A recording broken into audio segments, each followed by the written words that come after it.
I still work the ridgelines most mornings, but I have not been up Blackstone Creek since March of last year.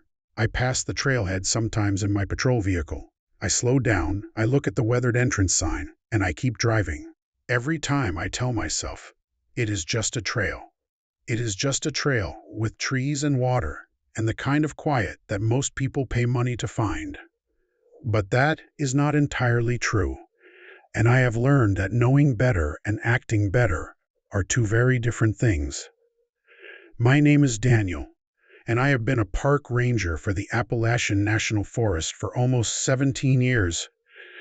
That is a long time to work in one place. Long enough to know every major trail, every seasonal change, every pattern of visitor behavior.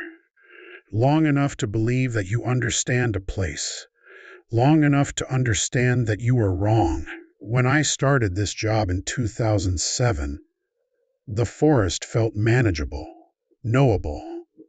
I was 28 years old, fresh out of the Ranger Academy in Charleston, and I thought the forest was a place that could be mastered through procedure and attention. You learn the protocols. You learn the hazards. You learn to read the land. You develop a respect for wilderness, sure, but you also develop a kind of professional confidence. You believe that if you follow the manual and stay alert, the worst outcomes can be prevented. I was trained in wilderness rescue. I spent months learning first aid, rope work, navigation, search procedures. I learned the official language of incident reports and the bureaucratic patience required to work for a federal agency. I learned that most visitors are thoughtful and safe, that most emergencies are simple and survivable, that the system works most of the time. Blackstone Creek Trail was cut into the forest in 1994 by volunteer groups working with park management. It is a 4-mile round trip, moderate difficulty, running along the creek from the lower parking area at elevation 2,300 feet up to an old overlook platform at 3,200 feet. The trail is well maintained, clearly marked, and popular with families during the day. According to the park records I checked before my first solo assignment to that section, approximately 300 to 400 visitors use the trail per month during the warmer season. It is one of the more accessible hikes in that part of the park. I was assigned to maintain that section, along with 3 others, back in my 3rd year with the service. Regular maintenance meant checking it every 2 to 3 weeks, clearing deadfall, checking the integrity of the switchbacks, and documenting any visitor issues. It was routine work, the kind of work that made up most of a ranger's year. You spend most of your time doing things that nobody notices, so that the rare emergency is easier to handle. The first time I walked Blackstone Creek solo was in early May, a Wednesday morning right at dawn. The weather had been mild that spring. The dogwoods were blooming in white clouds through the understory, and the creek was running full from snowmelt, but not dangerous. I remember thinking how beautiful it was, how easy it felt. I took my time, photographed some erosion damage on the lower switchbacks, and radioed back to the station that everything looked good. I did that walk another dozen times that first year. I never felt anything wrong about it. It was just a trail, green and quiet and beautiful in the way that Appalachian forest is beautiful when you are alone in it. There is something deeply peaceful about being alone in a forest at dawn. The way the light moves through the canopy, the way the birds do not mind you if you move slowly, the way your breathing sounds loud in your own ears. That peace is what I think about when I try to explain to people why I never went back. In July of that first year, a visitor filed a report about a missing day pack. She had been hiking with her husband and 2 teenagers. They stopped at one of the creekside rest areas near the 2-mile mark to have lunch. When they packed up to leave, one of the backpacks was gone. not stolen from their camp. They had unpacked everything, laid it out, eaten, and when they turned to repack, one of the bags had simply disappeared. She said it was a blue North Face pack. She said it had been sitting on a rock no more than 6 feet from where they were sitting. She said she looked away for maybe 3 minutes. The husband reported that the area had been empty. No one had come by. No animal had taken it. It was just gone. We recovered that pack 2 weeks later. It was found 4 miles downstream from where they had lost it, hung up on a fallen tree that created a snag in the creek flow. The pack was empty. Whatever had been inside was gone. The recovery report noted the unusual location and the empty condition, but concluded that it had likely been swept into the creek during a minor flash flood event that occurred the night after they reported it missing. The dates did not quite match. The flooding had happened after the pack disappeared from their camp. But no one pursued that detail. The pack was returned to the family. The case was closed. I did not know about this incident at the time. Ranger stations process dozens of reports per month. Missing items, lost hikers who find themselves, minor injuries, complaints about trail conditions. Most of these reports are handled by the main office staff. Unless you are the ranger on duty when the incident occurs, you do not necessarily hear about every situation. I learned about the pack later, much later, after the third report, after the official silence. The third report came in October, 6 weeks before everything changed. A man named Robert Chen, a geology professor from Virginia Tech, had been hiking with 2 graduate students as part of a research project documenting mineral deposits in the creek bed. They had permits. They had a specific route. They were expected back by 6 in the evening. When they did not return, their supervisor filed a missing hiker report at our station at 7:30. The initial response was standard. A ranger was dispatched to check the trailhead for their vehicle. It was there. Calls were made to see if they had checked in anywhere else. They had not. At 8:30, a search was initiated. By 9, we had people from 2 ranger stations and the county sheriff's office mobilizing for a night search. By 10, we had radio coordination set up and search grids being assigned. I was on call that night. I got the radio dispatch at 9:52 p.m. I remember the exact time because I had been asleep, and I wrote it down out of habit while the dispatcher was still talking. I dressed in the dark, grabbed my pack, and drove to the command post that had been set up at the park's main office. The incident commander was a man named Carl Vetter. He had been working for the Park Service for almost 30 years. He was the kind of ranger who carried the job in his body, muscular, scarred, always looking like he was about to walk into something difficult. He had organized search and rescue operations for 15 years. He knew the procedures better than anyone. When I arrived, he was studying a map with the sheriff's deputy and 2 other rangers. The map was marked with the researchers' planned route, Blackstone Creek Trail to the 2-mile mark. Then, a steep off-trail descent to the creek bed itself, where they had permission to collect samples. They were supposed to be out of the area by 5 p.m. They had radioed no distress calls. The weather had been clear all day, with temperatures in the high 40s, minimal wind, good visibility, no weather events that would have caused an emergency. Could be a sprained ankle, the deputy said. Could be they lost track of time. They had a satellite communicator, Vetter said. If someone was hurt, they could have called. If they decided to camp for the night, they could have sent a message. Then maybe they decided not to, another ranger suggested. Vetter looked up from the map. 3 people do not simultaneously decide to abandon their satellite communicator and their vehicles. Something happened. We are going to find them. The first search teams headed out at 11 p.m. Night hiking in rough terrain is dangerous work, even with experienced people and good equipment. The teams moved slowly, following the marked trail up to the 2-mile marker, then spreading out to search the area where the researchers had planned to work. Vetter coordinated from the command post, taking reports every 15 minutes, moving teams as new information came in. I was assigned to the Upper Ridge team, 4 rangers, and a sheriff's deputy searching the high ground above the creek, looking for any sign of the researchers, any indication that they had gotten disoriented and climbed up instead of down. We moved along the ridgeline with heavy flashlights and caution. calling out names, listening for responses. The forest at night is a different place than the forest in daylight. Everything is muffled. Your light only reaches so far. Your imagination fills in the spaces beyond the beam. I had done night searches before. I knew the feeling of searching for a person who was not where they were supposed to be. The particular tension of it. The knowledge that every minute matters, but you have to move slowly, or you will miss the sign that matters. We found nothing on the ridge. By 3 a.m., teams searching the creek itself reported something. Approximately 1 mile downstream from the planned research area, they had found one of the researchers' collection bags. It was caught on rocks at the edge of the creek, soaked and empty. There was no sign of the researchers or the rest of their equipment. Vetter's voice came through the radio with controlled urgency. All teams sweep downstream, slowly, document everything.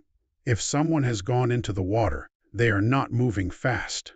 We moved down from the ridge, joining the teams that were now searching both banks of the creek and the water itself. The creek was cold and dangerous at night. Even a strong swimmer would struggle in the dark. We kept searching. We never found the 3 researchers. By dawn, we had 16 people searching. By noon, state police had been called. By evening, a helicopter was doing aerial surveys. By the next morning, 100 people were walking the forest, looking for 3 missing geologists. The search continued for 8 days. The official conclusion, delivered by incident management after those 8 days, was that the researchers had likely slipped on wet rocks near the creek, possibly sustaining injuries that impaired their ability to call for help. They had likely been swept downstream. The creek flows into a larger river system that travel considerable distances before surfacing. They recommended searching the lower river systems and asking downstream communities to report any human remains. No bodies were ever found. The families demanded more searching. The university pushed for an expanded investigation. The media covered the story for 2 weeks. But search and rescue operations cannot continue indefinitely. They are expensive, physically demanding, and after a certain point, the probability of finding a living victim approaches 0. The official decision was made to suspend active searching, though the case remained open. It was during this time, during the search, that I first heard about the pack. Carl Vetter, during one of the briefings, had mentioned it in passing. Someone asked if the researchers might have gotten into some kind of dispute or accident of their own making, and Vetter said there had been one other missing item on that trail last summer. A pack. Just a pack. Probably nothing related. I asked about it later, and he pulled the file. He read me the report about the family that had lost the blue North Face pack. He shrugged.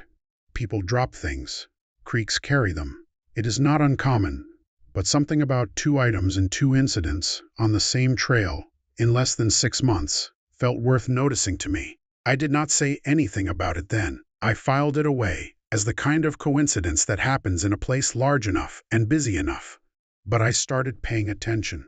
I checked the incident logs for Blackstone Creek Trail going back 5 years. I had access to all the ranger station records. I looked at every report that mentioned that trail specifically. What I found was not a lot.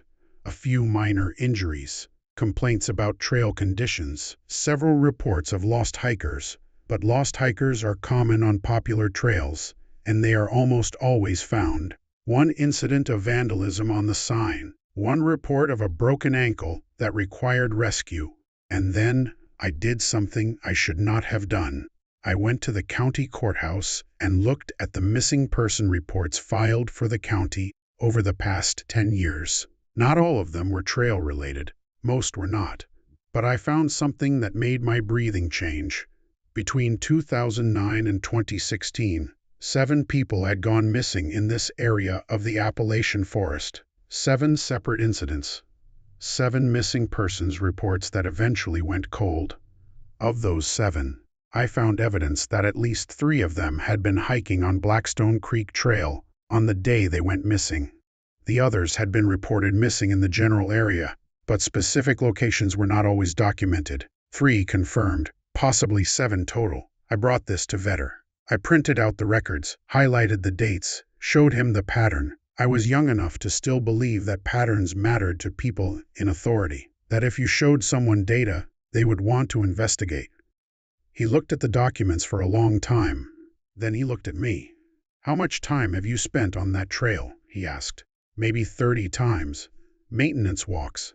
I have never seen anything wrong, nothing dangerous. No, nothing that explained why people would go missing."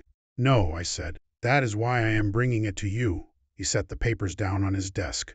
"I am going to tell you something, and then I need you to listen carefully and not interrupt. Understood?" I nodded.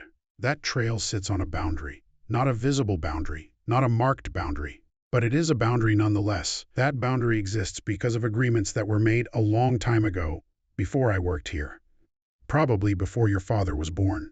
Those agreements involve the park, the state, and people who live in the area who have certain interests in certain locations. My first instinct was to ask what he meant, but he had told me not to interrupt. "I do not have all of the details," he continued. "I was told enough to do my job safely. And my job, with regards to that trail, is to maintain it, to ensure public safety on it, and to report incidents that happen on it through normal channels. But my job is also to understand that some things that happen in this forest do not have explanations that fit into the normal structure of an incident report." He leaned back in his chair. "The researchers who went missing, the pack that was found downstream, any other incidents associated with that trail. These things are investigated, but they are investigated in a different way, not by us, by other people, people who have an understanding about the area." "I do not understand," I said. "I know you do not, and that is good. That means you can still do your job safely. Listen to me. Do not spend excessive time on that trail. If you need to do maintenance, do it quickly and alone. Do not encourage other rangers to do additional searches or investigations. If you are assigned to search that trail, you search only the marked trail itself. You do not go into the surrounding forest. You do not follow side paths. You do not investigate anomalies. You report them and you move on. Report them to who? You know how to file incident reports. You file them as usual. But your job ends there. Someone else takes it from there." I felt something cold in my chest. "What is on that trail? Nothing that you need to know about. Nothing that anyone has ever successfully documented. But there are stories, old stories, stories that predate this park, stories about that area being dangerous in ways that do not show up on a map." He pushed my papers back across the desk toward me. "I am telling you this because I see you as a good ranger, competent, careful, the kind of person who might notice things and who might then decide it is their responsibility to investigate. That instinct will get you killed on that trail. Not metaphorically, literally killed. I say that not as a hypothetical. I say that as a statement of fact, based on information I have been given by people who have worked in this position for longer than I have." I took the papers. My hands were shaking. "Are you saying people are dying on that trail? That there is something happening on that trail that we are covering up?" "I am saying that the trail exists for a reason. Its continued existence is not accidental. The reasons it exists are not things that the Park Service can address through normal procedures. Therefore, the trail remains, but our engagement with it is limited. Do you follow me?" I did not follow him, but I understood that this was the end of the conversation. I understood that I was being told to stop asking questions. I understood that the 3 researchers, and probably some of the other missing people, and probably the answers to what had happened to them, were part of something that the Park Service had decided not to investigate. I went home and I sat in my small apartment in the Ranger housing complex, and I did not sleep. What followed was a period of about 2 weeks where I did additional research. I was careful about it. I used my personal time and my personal computer. I did not make any formal requests. I simply looked at news archives, missing person databases, historical records about the area, What I found was a pattern that stretched back much further than I had initially seen. The forest had been part of native land before the Park Service established it. There had been settlements in the area before that, or so the historical records suggested. There were references to dangerous areas in old surveying maps. There were newspaper articles from the 1950s and 1960s about hikers going missing and bodies not being recovered. And there were rumors, pieces of folklore that appeared in message boards and historical society websites. Stories about people who had ventured into certain areas of the forest and come back wrong. Stories about sounds that did not match any known animal. Stories about people being found alive after being missing for extended periods, but claiming only that a few hours had passed. These were not credible sources. These were internet stories and folk tales. But they were consistent, and they had been consistent for decades. I considered going to the authorities outside of the Park Service. The FBI has jurisdiction over federal lands, but something Vedder had said stuck with me. Agreements that were made a long time ago. That suggested official knowledge, official cooperation, the kind of agreement that would not be written down clearly, but would be understood by people in positions of authority. I made a decision. I decided not to push it further. I decided to follow Vedder's instructions. I decided to be a good ranger who did his job and did not ask questions about things that were deliberately hidden. That decision meant that I still had to maintain Blackstone Creek Trail. It meant that I still had to walk that trail alone, knowing what I now knew. The first maintenance walk I did, after that conversation with Vedder, was different. I was tense the entire time. My eyes were sharp. I was alert for details or for signs of wrongness. I did not find anything that felt dangerous. But the walk felt longer than it had before. The silence felt heavier. The trees felt closer. There was nothing visible that had changed. But something had changed in my perception of the place. I did 3 maintenance walks on that trail over the next 6 months, as part of my regular rotation. Each one was unremarkable. I cleared deadfall. I checked the switchbacks. I took photographs of the condition of the trail for the records. Nothing happened. I saw no sign of anything dangerous or unusual. And yet, each time I walked it, I felt the wrongness more clearly, not as a rational concern, as a visceral, animal-level knowledge that I was in a place where something was not right. The kind of knowledge that makes the hair on your neck stand up, that makes you move faster than you mean to, that makes you glance over your shoulder. Other rangers had to maintain sections of the trail too. It was part of the rotation. I noticed that people did not volunteer to do maintenance on Blackstone Creek. There was always a sense of reluctance when it came up in the assignment schedule. Vedder never pushed anyone. He just asked if anyone was willing, and usually someone would agree, but not enthusiastically. One ranger, a woman named Sarah, who had been working in the park for 4 years, did maintenance on the trail in August. When she came back, I asked her casually if everything was fine. Yeah, it was good, she said, but she did not sound like it was good. She sounded like she was lying in the particular way that people lie when they have been told to lie about something. You see anything unusual? I asked. She looked at me for a long moment. Then she said, Vedder talked to you? Yes. Then you know not to ask questions about that trail. I am just asking if you saw anything. I did not see anything, and I did not look for anything. And I am not going to talk about it. And neither are you. I never brought it up again.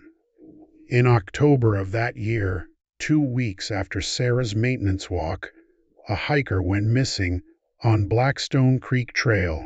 Her name was Jennifer Walsh. She was 41 years old. She was an experienced hiker from Asheville who liked to hike alone. She had done Blackstone Creek several times before. She had checked in with the ranger station on the morning she went out, which was the safe thing to do. She had said she would be back by 5 p.m. She was not back by 7. The ranger on duty at the station a young man named Marcus filed a report and initiated a search at 8 p.m.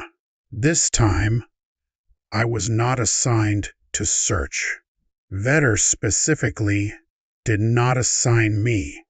Instead, I was stationed at the command post to help coordinate radio traffic.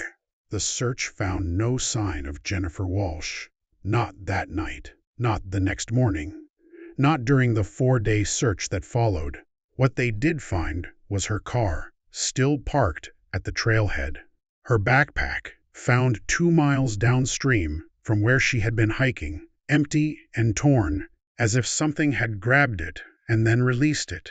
On the 3rd day of searching, one of the searchers reported something strange. She had found a child's shoe, a small red boot, caught in the rocks along the creek. It was decades old, deteriorated and faded by weather and time. It was marked with a name, embroidered in faded pink thread. The name was Amy Brennan. I recognized the name. Amy Brennan had gone missing in 1993, at age 7, somewhere in this area. I had seen her name in the historical records I had researched. Her body had never been found. Her case had gone cold. The shoe was collected as evidence and logged into the system, but no one pursued what it meant. How a child's shoe from 30 years ago had ended up on Blackstone Creek Trail. What it meant that Jennifer Walsh had gone missing on the same trail, in the same location, almost in the same season. The official report, filed after 4 days, concluded that Jennifer Walsh had likely suffered a fall while attempting to access the creek on an informal path. She was presumably injured and swept downstream. The park issued a warning about the dangers of leaving marked trails. Jennifer Walsh's case went cold. But Vetter called me into his office the day after the search was suspended. "I need to make something clear," he said. "That trail will remain open. It will continue to be maintained. It will remain a functional part of the park. But, effective immediately, no searches will be conducted in the areas beyond the marked trail. No searches in the forest surrounding that trail. No searches along the creek in the immediate area of the trail. Searches, if they are deemed necessary, will be conducted downstream only, in the public river area." "Why?" I asked. "Because people who search that area do not come back healthy. And I am not going to explain that to their families." I understood then. A search the way it should be done, the way training dictates it be done, would require going into the forest beyond the marked trail. It would require searching the creek banks thoroughly. It would require climbing, investigating, looking in places that a person might have fallen or hidden or been taken. Searches like that did not happen on Blackstone Creek anymore. They could not happen because the people in authority had decided that searching that area was more dangerous than leaving it alone. "But people are dying," I said quietly. "Yes," Vetter said. "People are dying, and we cannot prevent it. Because whatever is happening there is not something we can address through normal procedures. Bringing in more people with more equipment will not help. It will only create more missing persons. Do you understand?" I understood. From that point forward, I did not volunteer for any work on Blackstone Creek Trail. Vetter never assigned it to me again. Years passed. The trail remained open. Visitors continued to use it. Some of them did not come back. The pattern continued. I tracked the missing persons reports. 3 people in 2018, 2 in 2019, 1 in 2020. In 2021, a couple reported that their teenage daughter had not returned from a day hike on Blackstone Creek. The search was limited. It was called off after 2 days. The girl was never found. By 2023, I had documented 12 confirmed missing persons associated with Blackstone Creek Trail since I had started working at the park. 12 people who had gone to walk a marked, maintained trail in a federal park and who had not come back. The official explanation for each one was variations on the same theme: hiking accidents, falls, creek crossing accidents, drowning, disorientation. The common denominator of how people die in nature. But the pattern was undeniable. That one trail, that one location, a higher rate of disappearance than any other location in the park, higher than anywhere else in the region, as far as I could tell. And no one was trying to stop it.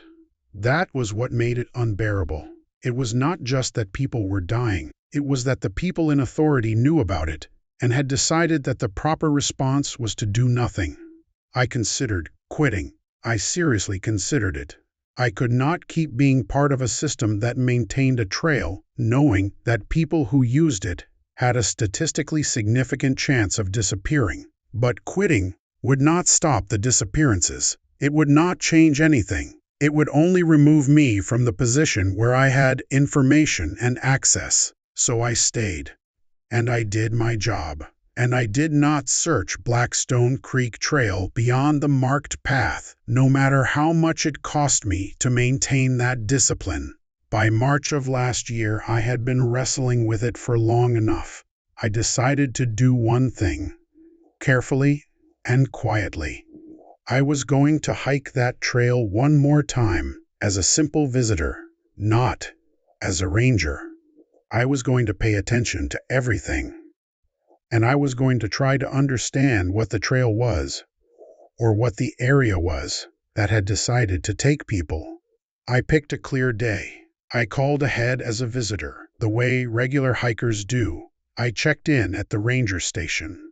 I said I would be back by evening, and I drove to the Blackstone Creek trailhead. Vetter was not on duty that day. The ranger at the station was someone new. Someone who had not been there long enough to know the full history of that trail. She checked my information and told me to have a good hike.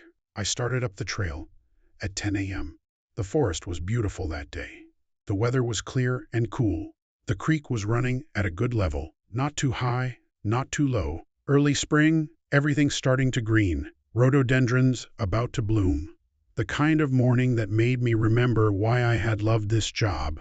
I walked slowly. I was not in a hurry.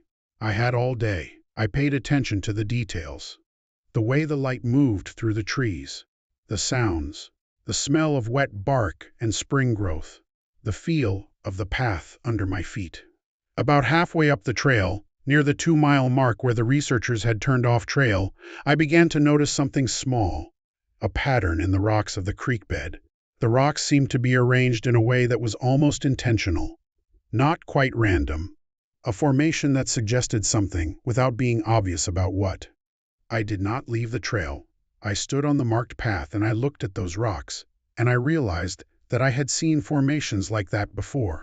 In the old photographs, in historical records I had read, rock arrangements that appeared in descriptions of ritual spaces. Spaces where indigenous peoples had conducted ceremonies. The Blackstone Creek area had been sacred ground. I was almost certain of it now, not in a metaphorical way, in the specific, historical way, that certain locations had religious or spiritual significance to the people who had lived there. The trail followed a path that skirted this sacred space. The marked trail was careful and deliberate in its routing. It went along the creek, but it did not go deeper. It did not disturb the area where the rocks were arranged, where the arrangements would be made. I suddenly understood what Vetter had meant about boundaries. The boundary was not just a physical place. It was a boundary between ordinary space and some other kind of space. The trail existed in that liminal zone. And sometimes people crossed over. I went back down the trail. I did not feel unsafe exactly, but I felt unwelcome. I felt like I was walking through someone's house, and I was trying not to disturb their things, but they knew I was there, and they did not want me there. I reported back to the ranger station at 4 p.m. Nice hike, I told the ranger.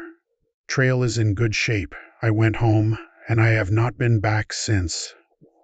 I still think about that trail. I still drive past the trailhead sometimes. I notice when the vegetation changes with the seasons. I wonder about the people who are hiking it right now, on days like today.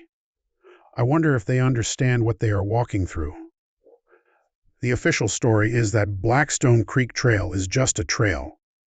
It is part of a national park. It is maintained and safe. People hike it. Occasionally, like any wilderness area, people have accidents. That is the official story. The truth is that the trail exists as a kind of agreement. The people who established this park made a decision a long time ago to preserve this area not because of its beauty or its geology or its value as recreation. They preserved it because someone told them they had to, because they understood that there were things living in this area that had claim to it longer than any human institution did. And the trail is the boundary, the visible boundary that says, this far and no further. The marked path that says, you can walk here, but not here. Most people follow the marked path and are fine, but some people wander. Some people feel drawn to the spaces off trail. Some people go where they should not go, and those people do not come back. I still work as a ranger, but I never work alone anymore. And I never go back to that trail, because I finally understood what Vetter had been trying to tell me all those years ago when he said that some places have been claimed by something older than we are, and those places do not surrender what they take. I still hear about missing hikers sometimes. The stories come through the ranger station grapevine. A person here, a person there. Always vague, always explained away quickly, always moving on to the next incident. But I know where those people went, and I know that nothing we do will bring them back, and I know that the only thing we can do is maintain the boundary. Walk the marked trail, do the routine maintenance, keep the place preserved as an agreement with something that deserves to be left alone. The worst part is not that I cannot stop it. The worst part is that I now understand the silence of the people around me. The decision to do nothing is not laziness or negligence. It is respect. It is fear. It is the acknowledgement that some things are simply more powerful than we are, and that the smartest thing a human being can do is recognize those boundaries and not cross them. That is what I have learned from Blackstone Creek. That is what I carry with me on every shift. Every day I put on this uniform. Some places belong to something older than we are, and we are not meant to understand them. I'm an Appalachian Park Ranger. We were told never to search this trail. Part 2. A year after I stopped going back to Blackstone Creek, the trail gave us a gift. That is the only way I can describe it now. A gift wrapped in something that looked like a normal problem, but which turned out to be an opening into something much worse than silence. The gift arrived on a Thursday in early April, about a week after I had last driven past the trailhead without stopping. A hiker named David Corso, 48 years old, an accountant from Roanoke, had gone missing on Blackstone Creek Trail 3 days earlier. The search had been initiated, and had found his car and a torn backpack, like they always do. Like a script that had been performed so many times now that no one even questioned the lines anymore. But this time, something was different. David Corso came back. He walked out of the forest on the afternoon of the 4th day, exactly 36 hours after the search had been called off. He walked down to the ranger station, mud-covered and disoriented, and told the ranger on duty that he needed help. He was admitted to the county hospital, treated for dehydration and minor exposure, and kept for observation. He told the hospital staff that he had been lost on the trail, had wandered off the marked path while trying to find his way back, and had spent the night confused in the woods before finding his way to civilization. It was a normal explanation for a normal recovery from a normal hiking accident. But the county sheriff's office, which had been coordinating the search, interviewed him more thoroughly. And what David Corso told them did not match the normal explanation. David Corso said that he had been hiking the trail alone, had made it to the upper overlook platform, and had turned to head back down. The walk down was taking longer than he expected.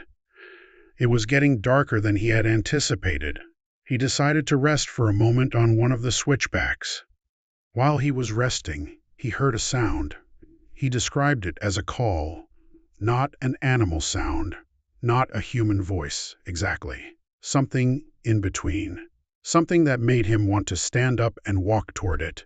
He resisted the impulse. He sat on the trail and tried to ignore the sound.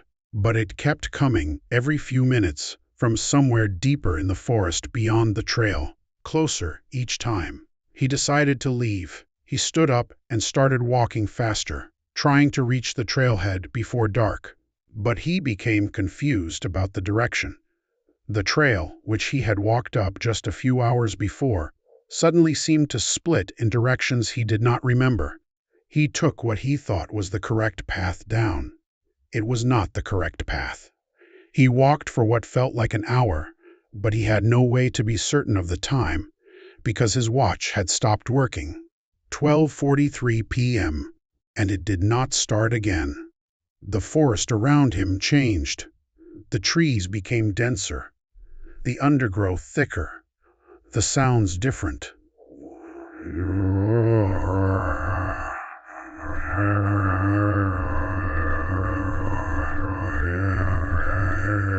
He heard the call again, but now it was coming from multiple directions.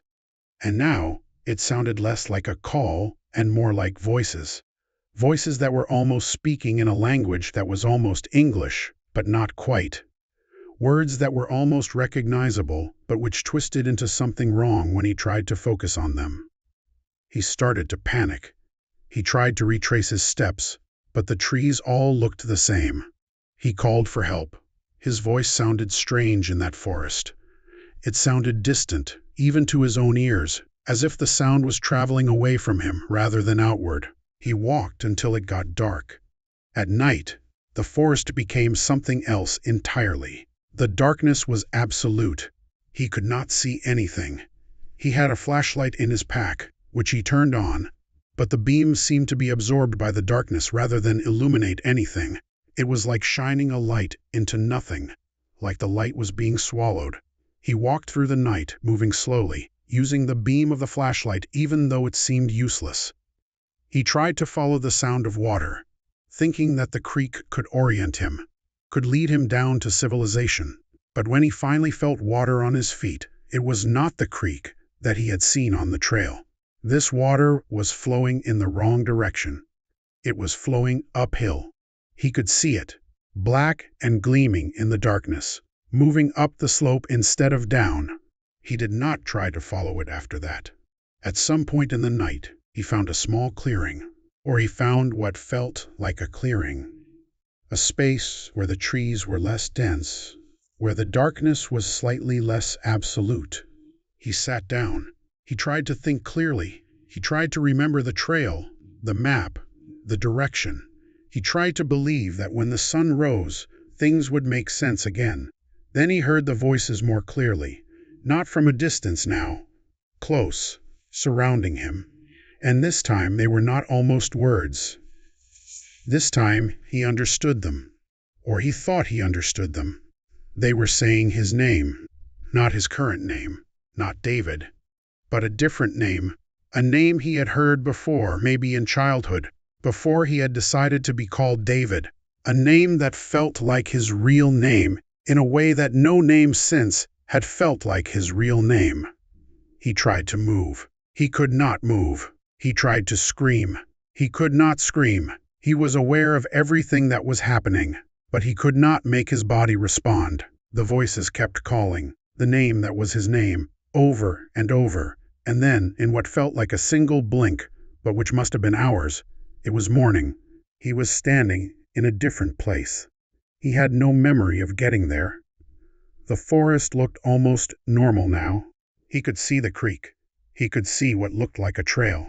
He walked toward it, following the creek downslope, and after hours of walking, he reached the ranger station. He had been missing for 4 days, as far as the outside world measured time, but he had experienced only a few hours. maybe less. He could not be certain. His sense of time had not returned fully, even when he was telling the hospital staff the story. The sheriff's investigator, a woman named Detective Sarah Chen, had brought me into the station to discuss it. She was being careful. She did not think I had been part of anything wrong, but Vetter had mentioned me to her as a ranger with extensive knowledge of that particular trail, and she wanted to talk to me about whether the story made sense. "What do you think?" she asked me. "Does any of that sound plausible to you? Missing time, disorientation, the forest changing around him, sounds that seemed designed to confuse him?" "Hypothermia," I said. "Severe dehydration. Fear-induced altered perception. All of those things are well documented in wilderness survival cases. The brain does strange things when it is stressed. That is what the hospital said," Detective Chen agreed. "They said everything he experienced could be explained by severe stress, sleep deprivation, and possible mild hypothermia, creating confusion and false memories. But you do not believe that," I said. She looked at me carefully. "I have been a detective for 22 years. I have interviewed a lot of people. I know what a person looks like when they are lying, and I know what a person looks like when they are telling the truth about something that they do not fully understand themselves." She leaned back in her chair. David Corso was telling the truth. As far as his experience was concerned, he truly believed that he spent only a few hours in the forest. He truly believed that his watch stopped at 12:43 p.m.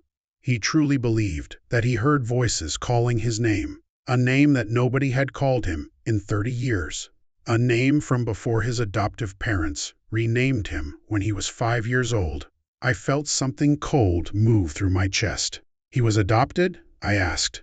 "Yes, born in rural Kentucky, in the county right next to this one. Surrendered for adoption at age 5. He did not know the circumstances. His adoptive parents had very little information. But yes, he was born in this region. Nowhere near here, but in this region." Detective Chen pulled out a folder. She showed me a copy of David Corso's birth certificate. The name listed was not David. It was Nathaniel Cole. "There was a case," Detective Chen said quietly, "from 1981. A little boy, age 5, was reported missing from a small community in Kentucky. He disappeared from a schoolyard. The search lasted several weeks. He was never found. The case went cold. But records show that a child matching his description was adopted through irregular channels about 8 weeks later. The adoption records were sealed, but the timeline matches. If you go by the agency records, this child disappeared in 1981 and reappeared 42 years later on Blackstone Creek Trail, remembering a name that he had not been called since before his memory was supposed to form." "That is impossible," I said. "Yes," Detective Chen agreed. "It is impossible." She closed the folder. "That is why I am talking to you, because I have a suspicion that David Corso is not the only person associated with this area who has experienced something impossible, and I am hoping that you might know something about that." I did not answer immediately. I thought about Vetter. I thought about the agreements. I thought about what he had told me about people who asked too many questions dying on that trail. "I need to talk to my supervisor," I finally said. "I know," Detective Chen said, "and I expect he will tell you not to talk to me. That is fine. But I want you to know that I am pursuing this case, regardless of whether you cooperate, because something is happening on that trail. Something that does not fit into normal explanations. And I would rather work with you than go around you." She gave me a card with her personal cell number written on it. "Call me if you change your mind," she said. I drove straight to Vetter's house. It was a Friday evening, and I knew he would be home. I knocked on his door without calling ahead, which was not how I usually did things. But this was not a usual situation. Vetter answered the door, still wearing his ranger uniform from the day shift. When he saw me, something shifted in his face. He knew why I was there. "Come in," he said. We sat in his living room, a small, neat space that looked like it belonged to someone who had very few personal attachments. There was no family photographs on the walls, no decorations that suggested interests or hobbies. It looked like the house of someone who was just passing through life, not living it. Detective Chen talked to you, Vetter said. It was not a question. About David Corso. About the missing time. About him being someone who had disappeared decades ago. Vetter nodded slowly.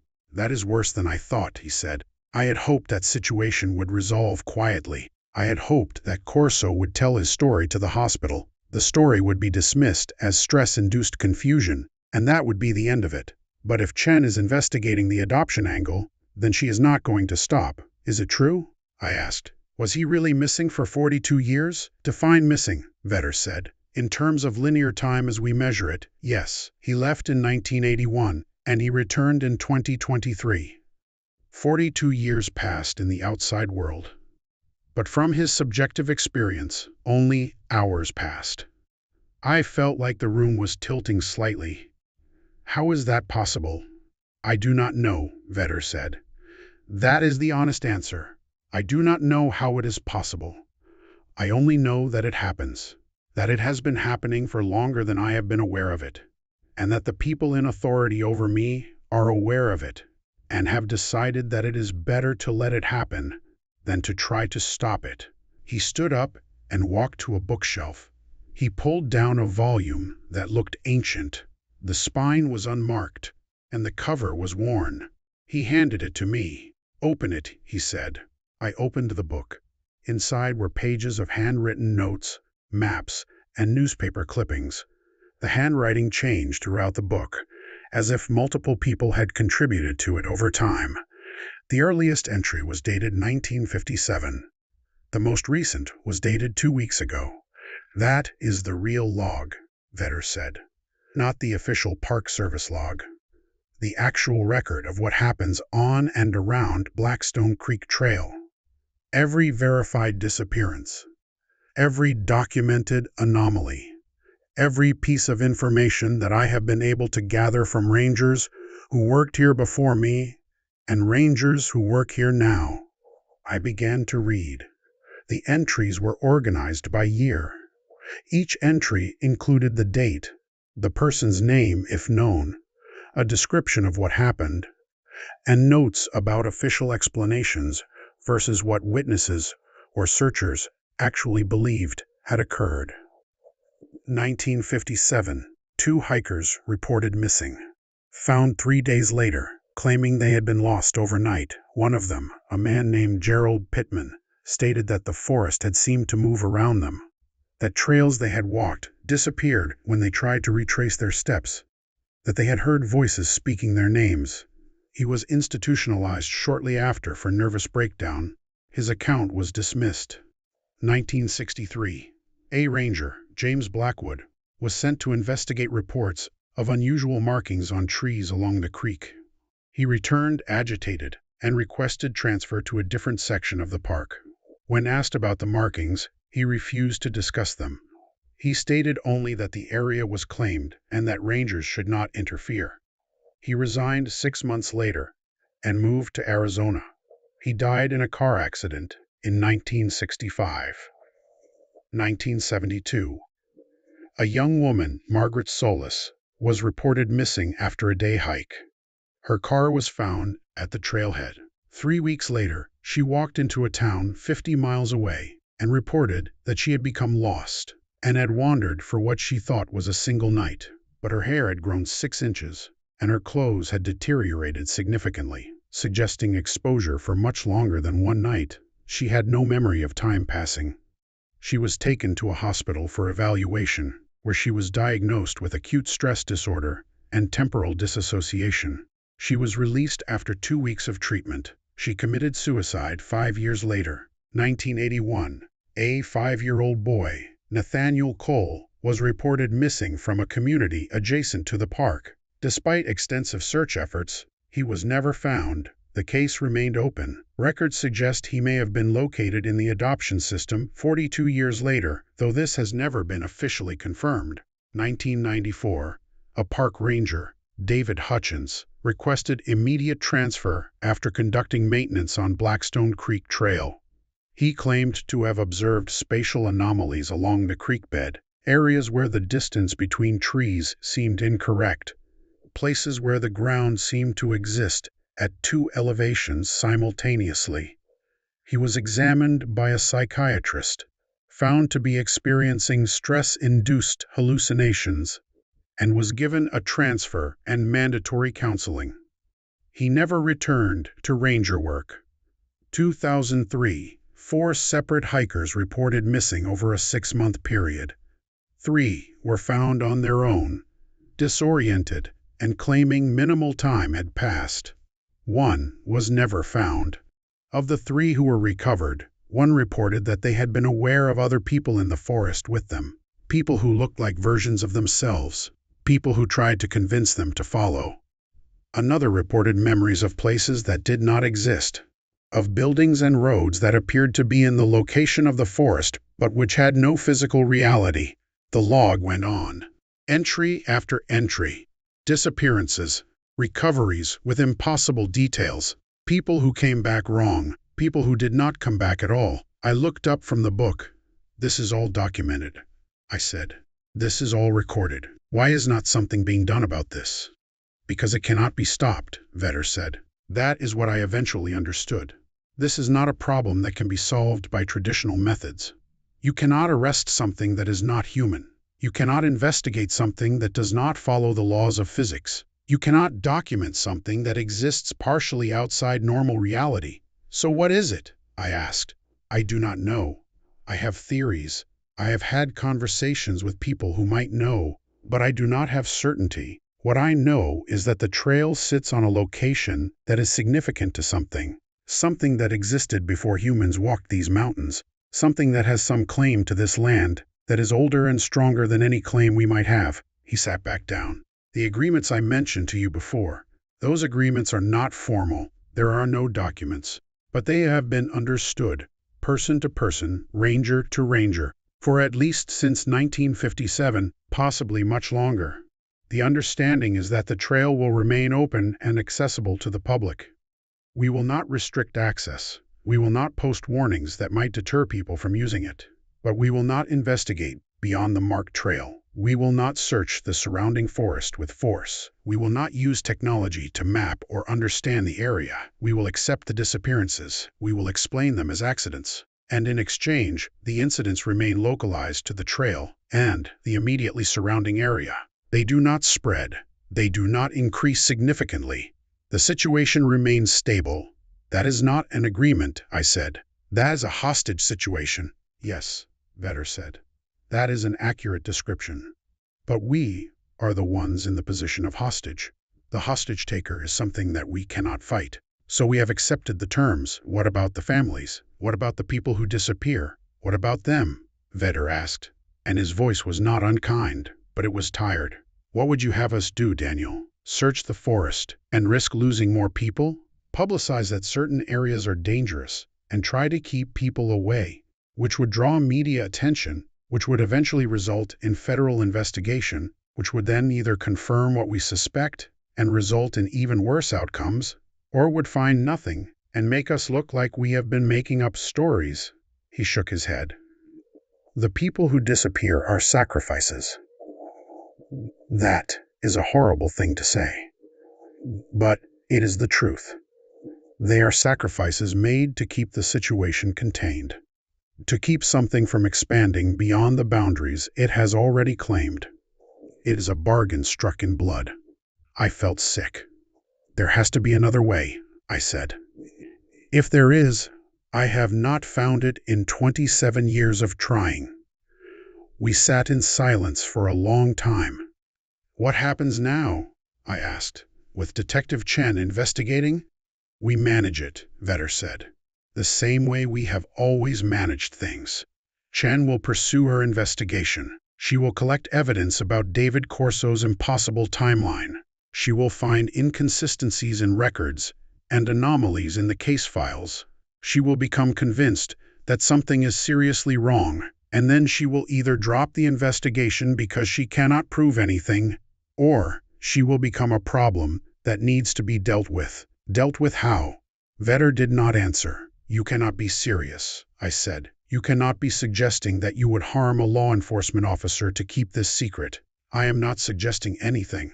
I am telling you that situations have been managed. Problems have been solved. Some of those solutions I am aware of. Some of those solutions I do not want to know about. He looked at me directly. You asked me once what was on that trail. I told you that you did not need to know. But now that Detective Chen is investigating, you do need to know. You need to know enough to make a decision about whether you are going to stay in this system or leave it. Because if you stay, you are complicit in whatever happens next. I need to think, I said. Of course, Vetter said, but do not think too long. And do not talk to Detective Chen again without letting me know. That is not a request, Daniel. That is a necessity. Because if you become a variable that I cannot predict, then you become a problem. And I would hate for that to happen to you. I took the logbook with me when I left. I told myself I was going to study it, to understand it better. But really, I think I took it so that I would have proof that this was real. That I had not imagined the conversation. That the problem was not just in my head. Over the next week, I made copies of the pages in the logbook. I stored them in multiple locations. And I waited for Detective Chen to call. She did, on a Wednesday morning, while I was doing maintenance on a different section of trail. I wanted to give you an update, she said when I answered. I have been following the adoption angle on David Corso. It is a difficult trail because the records are sealed. But I have people who have access to sealed records. What I have found is that David Corso, or Nathaniel Cole as he was born, was part of a series of adoptions that occurred in the early 1980s. 7 children, all born in this region, all disappeared and then reappeared in the adoption system within weeks. Some of the records are better documented than others, but I have found, so far, 4 cases where there are temporal anomalies similar to David's.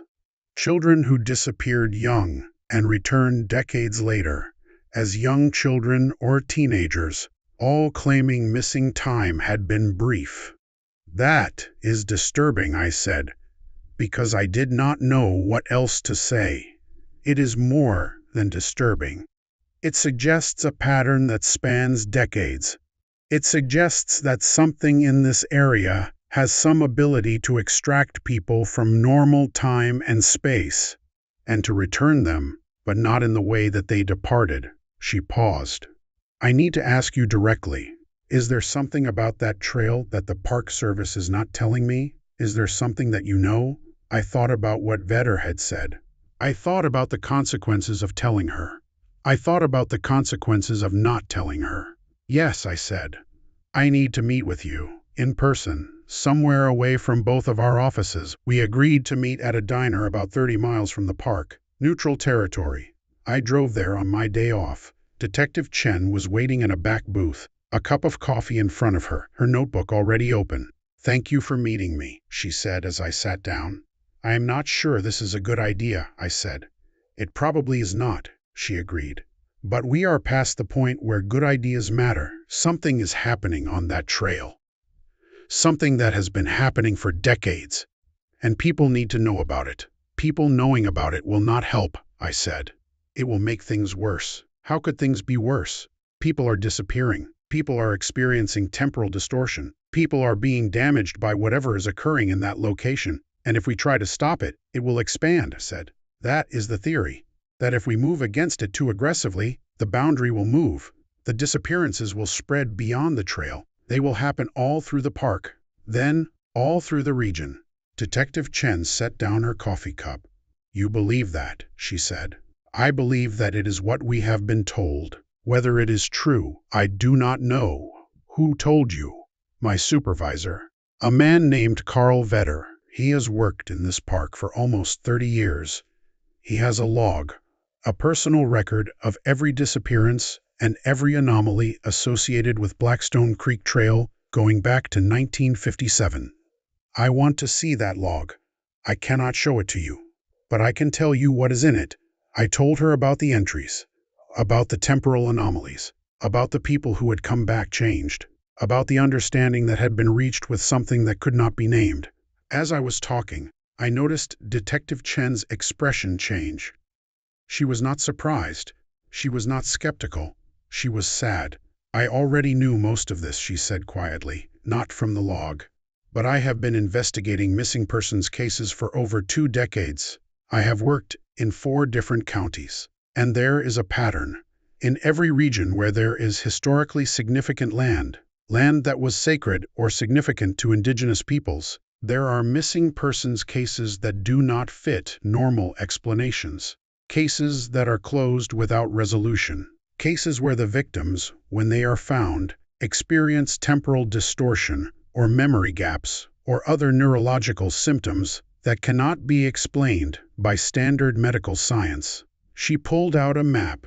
It showed the entire Appalachian region from North Carolina to Pennsylvania. There were red dots scattered across it, dozens of dots, maybe hundreds. Every one of these dots represents a missing persons case with anomalous features. Cases that have been dismissed as accidental deaths, hypothermia, mental breakdown. Cases that nobody is investigating because they do not fit into the normal structure of investigation. How many? I asked. I have documented 387 cases going back 30 years, in this region alone. If I were to expand to all regions where similar patterns exist, the number would be in the thousands, tens of thousands if we go back further in history. She folded the map. There is something in these mountains, something that predates human civilization, something that is still here, still active, still taking people. And you want to do what with that information? I want to expose it. I want to force federal investigation. I want to make it impossible for agencies to keep sweeping this under the rug. That will not work, I said. Vedder already told me. The higher authorities know about this. They have made decisions about how to handle it. Your investigation will either be shut down through official channels, or you will become a problem that needs to be managed. I know that is a possibility, Detective Chen said. But I cannot not investigate. I have a responsibility to the families of missing persons. I have a responsibility to the truth. And I believe that what is happening in these mountains is the most important thing that is happening anywhere in this country right now. Because it suggests that there are things on this earth that we do not understand. Things that can take us.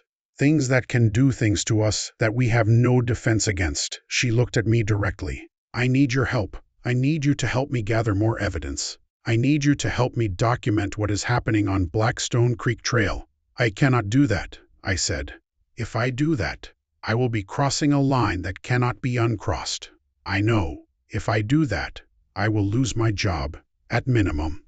Possibly worse. I know that too. Why are you asking me? Because you are the only ranger with direct knowledge of this situation who still has access and position, and because I believe that you care about the people who are disappearing. Even though you have learned to accept it, I believe you have not stopped caring. She was right. That was the problem. I had stopped trying to prevent the disappearances, but I had not stopped being bothered by them. The knowledge that people were being taken, that their families would never know what had happened to them, that the system I worked for was complicit in those disappearances, that knowledge had never settled into acceptance. No matter how hard I tried to convince myself that it was unavoidable. If I help you, I said, what happens next? We build a case. We document evidence. We present it to federal authorities. We force an investigation that cannot be ignored. And then we see what the truth actually is, instead of living with theories and silence. And if the truth is that something dangerous will be provoked, then at least we will know. At least the decision to accept the sacrifices will be made with full awareness of the cost. We sat in that diner booth for another hour. I told her everything I knew. Everything from the log book. Everything that Vedder had told me. Everything that I had inferred from the pattern of disappearances. By the time I left, I had agreed to help her. What I did not tell her was that I was also going to tell Vedder. Because despite everything, despite knowing that he might consider me a problem that needed to be managed. I owed him that much. I owed him the warning. I called him that night and asked to meet. We met at the ranger station, after hours, when no one else was around. I have decided to help Detective Chen, I said without preamble. I am going to help her document evidence about Blackstone Creek Trail. I am going to help her build a case for federal investigation. Vetter did not look surprised. He looked like he had been expecting this. I understand, he said. I had hoped you would choose differently, but I understand. What will happen? I asked. That depends on how serious she is. If she is serious about federal investigation, then my authority over the situation will be removed. Federal agencies will become involved. The agreements that have held for 60 years will be tested. And if they are tested, then I do not know what will happen, Vetter said. I can only tell you what I have been told by people I trust, that there is a reason those agreements were made, that there is a reason federal agencies have chosen not to investigate certain areas, that there is a reason some doors are left closed. He stood up. You are going to open a door, Daniel, on behalf of Detective Chen, and on behalf of Principal, and on behalf of the families of missing persons. But you need to understand that doors can only be opened from one side. Once you open this one, it cannot be closed again. I left the station knowing that I had made a choice that would have consequences I could not predict. Over the next 3 weeks, Detective Chen and I compiled a case file. I provided copies of the logbook. She added her research about temporal anomalies and missing persons patterns. We documented every disappearance on Blackstone Creek Trail since 1957. We created a timeline. We created a map of the incidents. We collected photographs from archived news reports. We identified patterns in the disappearances, seasonal variations, age distributions, gender distributions, behavioral anomalies among survivors, and then we submitted our case to the Federal Bureau of Investigation. We did not go through official channels. Detective Chen had a contact at the FBI, someone she trusted, someone who had been interested in unusual disappearances in the past. We met with him in Washington, presented our evidence, and asked for federal investigation into what might be occurring on Blackstone Creek Trail. The FBI took the case seriously. That surprised me. I had expected bureaucracy and dismissal. But what we had presented was not easily dismissed. The temporal anomalies were well documented. The pattern of disappearances was statistically significant. The official explanations were clearly inadequate. Within 2 weeks, the FBI was conducting interviews. Within a month, federal agents were on site at the park, asking questions, reviewing Park Service records, examining the trail itself. And that was when things changed. The first sign was that Vetter stopped coming to work. I called his house repeatedly and got no answer. I drove by and found the house empty, doors locked, no sign of occupancy. He had disappeared, not in the way that the trail takes people, but disappeared nonetheless. The FBI found no record of any arrangements Vetter had made to be away. His bank account went untouched. His vehicle remained in his driveway. He had simply ceased to exist in any verifiable way. I was questioned by federal agents about Vetter's disappearance. I told them what I knew, which was nothing. I had no idea where he had gone, or why he had gone, or whether he had gone voluntarily. 2 weeks after Vetter disappeared, another ranger, a woman named Susan, who had been with the park for 12 years, also vanished. She left work one evening and never made it home. Her car was found abandoned on a mountain road not far from Blackstone Creek Trail. Inside the car was her ranger uniform, folded neatly on the front seat. There was no blood. There were no signs of struggle. There was just the car and the uniform and the absence of Susan. The FBI treated it as foul play. They investigated. They found nothing. But I knew what had happened. I understood what the message was. The door had been opened, and something had come through it. After Susan's disappearance, Detective Chen called me. She was scared. I could hear it in her voice. "We have made a mistake," she said. "We have made a terrible mistake." "I know," I told her. "The FBI is not equipped to handle this. They are trying to approach it as a criminal investigation. But it is not a crime. It is something else, something worse." "We opened a door," I said. "Vetter told us we could not close it again. What do we do?" I did not have an answer. What happened next happened slowly, and then, all at once. The federal investigation continued, but it became desultory. Agents would arrive, ask questions, look at the trail, and then leave. There was a sense of frustrated stalling. The case did not advance. No progress was made. And then, quietly, the investigation was scaled back. Fewer agents, fewer interviews, and then, without announcement, it was closed. Whoa. Detective Chen fought the closure. She went to the FBI director's office. She went to the media. She gave interviews about temporal anomalies and missing persons patterns. 3 days after her final media interview, she took her own life. Car, garage, engine running. The official report listed it as depression related to the stress of an ongoing investigation. I knew better.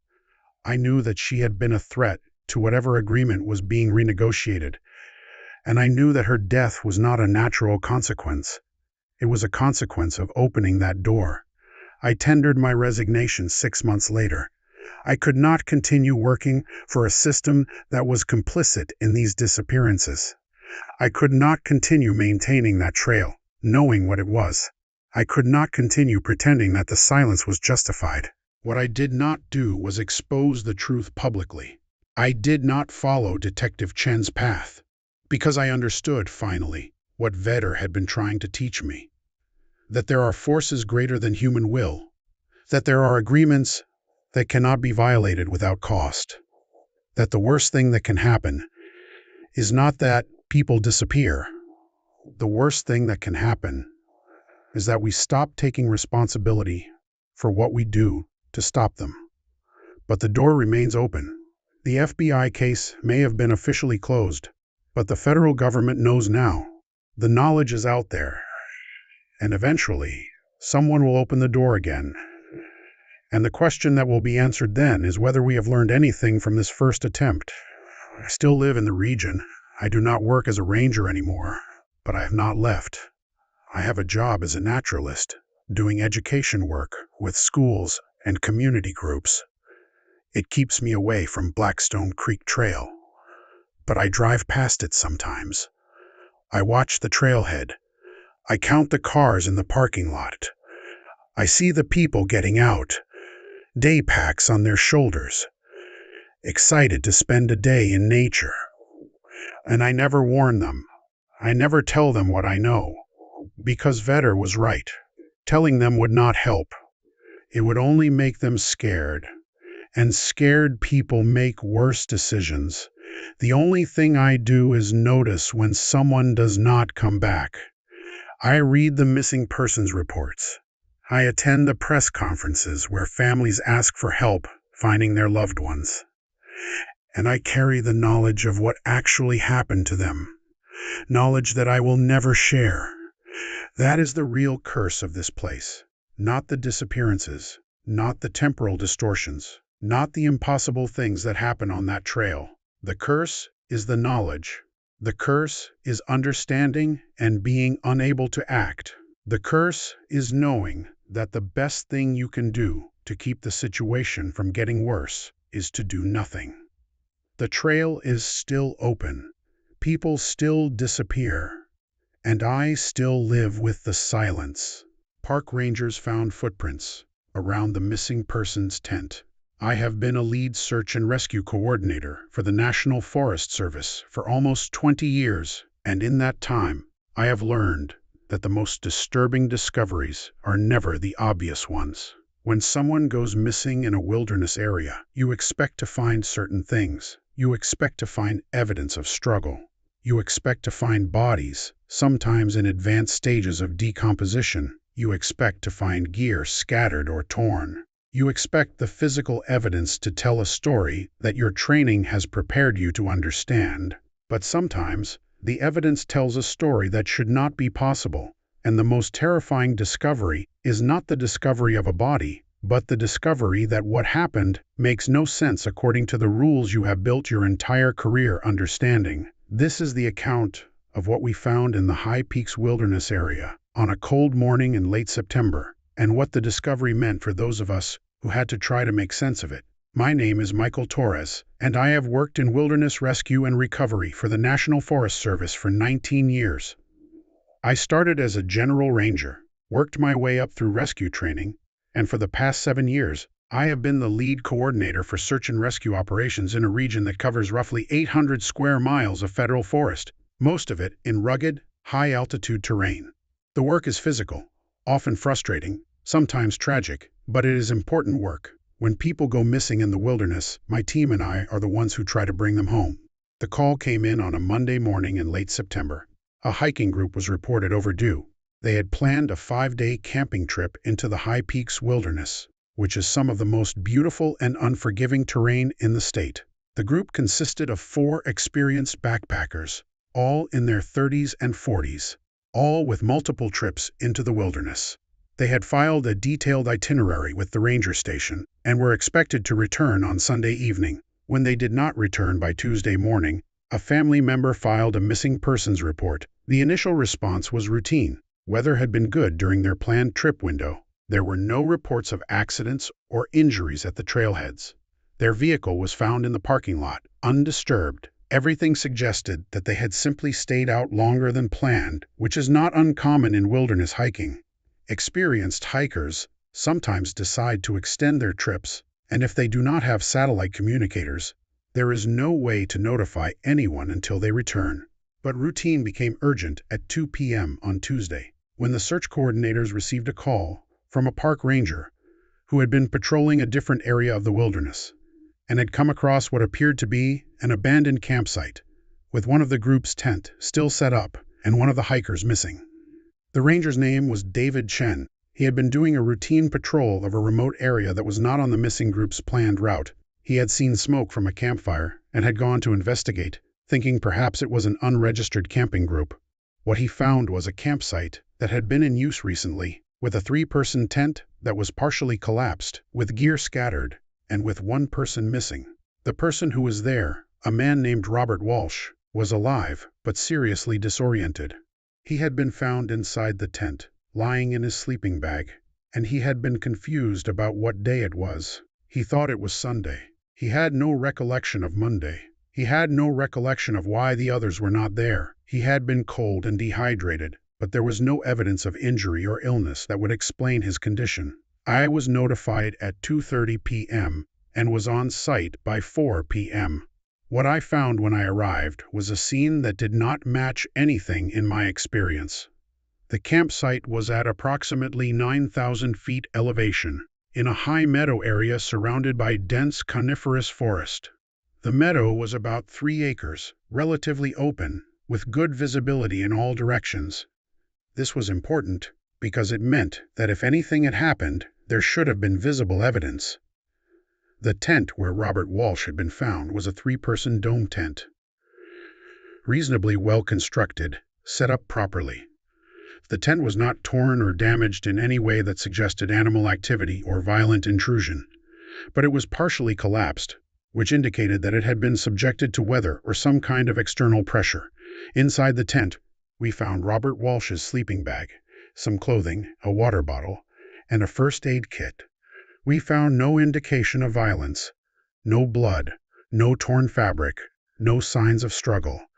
Outside the tent, within a radius of approximately 50 feet, we found the camp's equipment. A cooking area with a camp stove and pots, food supplies in bear-proof containers, a water collection setup, another sleeping pad, suggesting that at least 1 person had been sleeping outside the tent. Everything was organized in a way that suggested an orderly camp, not an emergency or disaster scene. But what captured my attention, what made the hair on the back of my neck stand up, was what we found in the soft earth around the campsite. Footprints, dozens of them, hundreds possibly. They covered the ground around the tent, around the cooking area, all through the perimeter of the visible camp. They were pressed into the soil and the pine needles in patterns that suggested they had been made repeatedly, over and over, in the same locations. And there was nothing normal about them. At first, I thought they might be bear prints. The pattern and the distribution suggested something large moving around the camp in circles. But bear prints would have shown claw marks, and the prints we were seeing showed none. They were prints of feet, barefoot feet, five-toed, roughly human in shape but not quite right in proportions. The stride was too long. The depth of impression suggested something heavy, much heavier than a human of normal weight. And the pattern was completely wrong. The prints circled the tent. Over and over, they circled. Hundreds of circles, each one following roughly the same path. The prints would start at one point, circle around the tent and the immediate camp area, and then seem to disappear at another point, only to reappear on the opposite side of the circle. I photographed everything. Every visible footprint was documented, with a scale marker and a photograph. My team arrived within an hour, and I assigned people to map the prints, to catalog their locations, to try to understand the pattern. What we discovered was more disturbing the more carefully we looked at it. The prints were not random. They were not the prints of someone walking from place to place. They were the prints of something that had paced in circles around the tent, over and over, creating a pattern that suggested obsessive or compulsive behavior. The prints were so numerous that they had begun to overlap, creating a path in the soft ground that was worn smooth by repetition. The prints were fresh. The soil disturbance was recent. The edges of the prints were still crisp, not yet weathered by the elements. They could not have been made more than a day or two ago. They were almost certainly made while the group was at the camp. "What made these?" asked Daniel Park, one of my rangers, who had been working with me for 3 years and who had experience in both rescue and forensic evidence collection. "I do not know," I said. That was the truth, and the truth was more frightening than any guess I could have made. We carefully expanded our search area, looking for any sign of the other 3 missing hikers. We found their sleeping pads and sleeping bags, laid out on the ground near the tent, as if someone had been sleeping in the open. We found their backpacks, with their personal items inside. We found one of their jackets, draped over a nearby log, but we did not find the 3 hikers themselves. Robert Walsh, the one who had been found in the tent, was transported to a medical facility to be evaluated. His disorientation was significant enough that we were concerned about his mental and physical health. But before he was transported, I was able to ask him some basic questions. "What happened to the others?" I asked him. "They went to get water," he said. His voice was flat, emotionless. "They went to get water from the stream. That was Sunday morning. They said they would be back in an hour." "And they did not come back," I said. "No," Robert said. "They did not come back." "How long were you here after they did not come back?" Robert looked confused. "I do not know. It was Sunday morning when they left. I went back to sleep in the tent. When I woke up, it was still dark. I could not see, and I could hear something outside, something moving around the tent." "What kind of something?" I asked. "I do not know," Robert said. "It was not human. It was too big. I could hear it moving through the camp.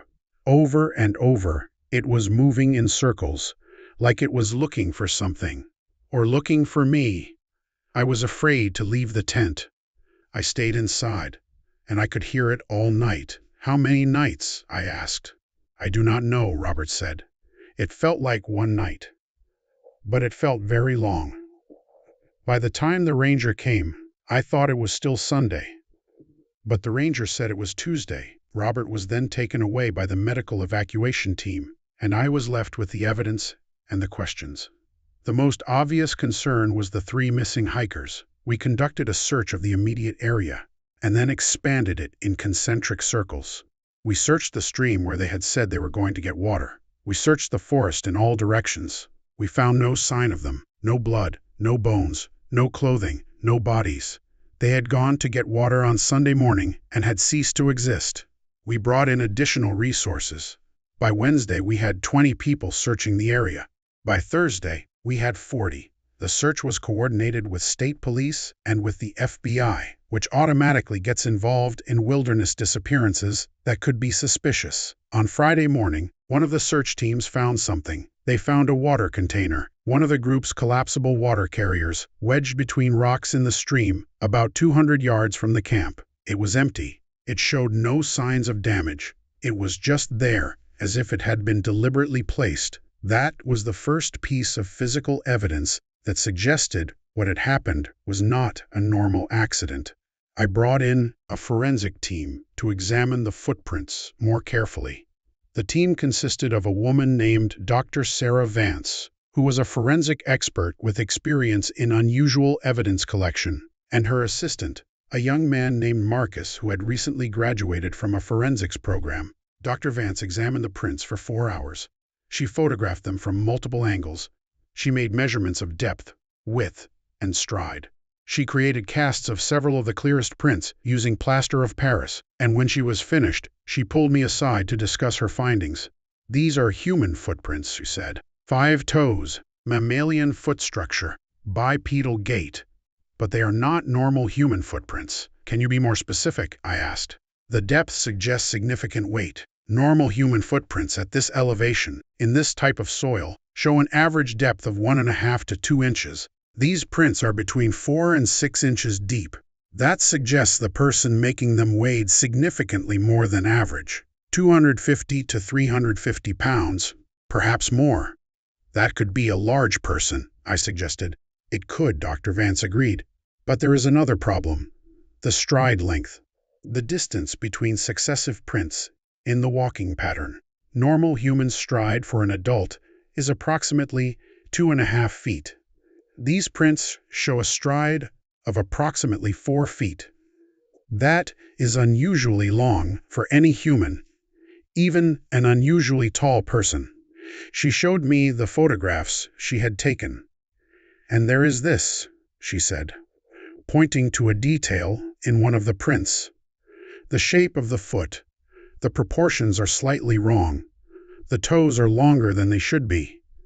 The arch of the foot is flatter. The heel is smaller relative to the rest of the foot. These are subtle differences, but they are consistent across all of the prints we examined. Whatever made these footprints was either a very unusual human or it was something else. Something else like what? I asked. I cannot speculate on that, Dr. Vance said. I can only tell you what the evidence shows. The evidence shows footprints that are human-like, but not quite human. Footprints that are consistent with something large and heavy and bipedal, but which moved with a gait and proportions that do not match normal human anatomy. I felt something cold settle in my chest. Could they be a hoax? I asked. Could someone have deliberately created false prints to make it look like something unusual was here? Possibly, Dr. Vance said. But if so, it was an extremely sophisticated hoax. The prints are consistent with real weight bearing by something large and heavy. The depth and consistency suggest that the prints were made by repeated walking in the same patterns, not by someone deliberate carving false evidence into the ground. And the person or people who made them would have had to be familiar with unusual forensic techniques to create prints that are detailed enough to be realistic, but different enough to be noticeable. She closed her notebook. My professional opinion is that these prints were made by something real, something physical, something large enough and heavy enough to leave marks of this depth in the soil. Whether that something is human or is something else, I cannot determine from the evidence available. The FBI investigation took over at this point. Federal authorities came in with their own forensic teams and their own theories. They interviewed Robert Walsh extensively. They searched the forest with K9 units. They brought in specialists. But as the days passed, and as the search continued, it became clear that the 3 missing hikers were not going to be found through normal search procedures. After 10 days, the active search was called off. The official conclusion was that the 3 missing hikers had become lost during a hiking accident, had separated from the group, and were presumed dead. The cause of death was listed as undetermined, but the most likely scenarios were falls, hypothermia, or becoming disoriented and wandering off a cliff in the dark. The footprints were documented and photographed but were not pursued as a significant line of investigation. The official report noted that unusual prints were observed at the campsite, which may indicate an unknown animal species in the area, or which may be artifacts of soil disturbance and weathering effects on otherwise normal prints. But that was not what the prints were, and the people investigating them knew it. Robert Walsh, when he recovered enough to give more detailed statements, described what he had heard during the night that he could not account for. He said that the sound outside the tent had been consistent, repetitive.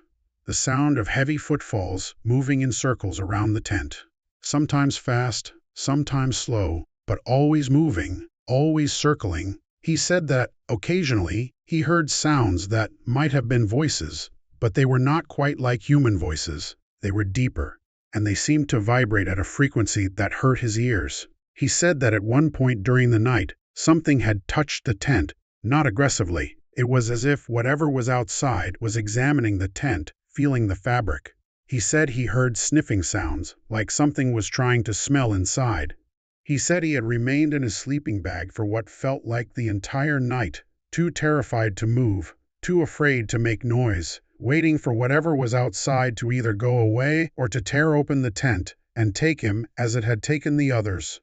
When the ranger had arrived in the morning and had found him, Robert said he did not know how much time had actually passed.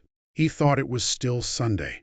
It was disorienting and frightening to be told that Monday had passed completely, while he lay in the tent, believing that no significant time had elapsed. The interviews with Robert Walsh were extensive and were conducted by professionals trained in determining whether a witness is lying or confabulating. The consensus was that Robert was telling the truth about what he had experienced, but that his interpretation of those experiences was likely distorted by fear and darkness and stress. The official medical opinion was that Robert had experienced a stress-induced auditory hallucination. The sounds he heard were products of his own mind, responding to the fear of being in an isolated wilderness location in the dark. The touching sensation on the tent was attributed to wind or the movement of small animals. The passage of time distortion was attributed to the stress response, which can cause alterations in temporal perception. Robert accepted these explanations while I was interviewing him, but I could see in his eyes that he did not believe them. He knew what he had heard. He knew what he had felt. He knew that something real had been outside that tent. Over the following weeks, we continued to investigate. We tried to determine whether the footprints might have been made by a known animal species that was unusual to the area. We brought in wildlife experts. We examined the prints against known bear prints, mountain lion prints, wolf prints. None of the prints matched any known animal.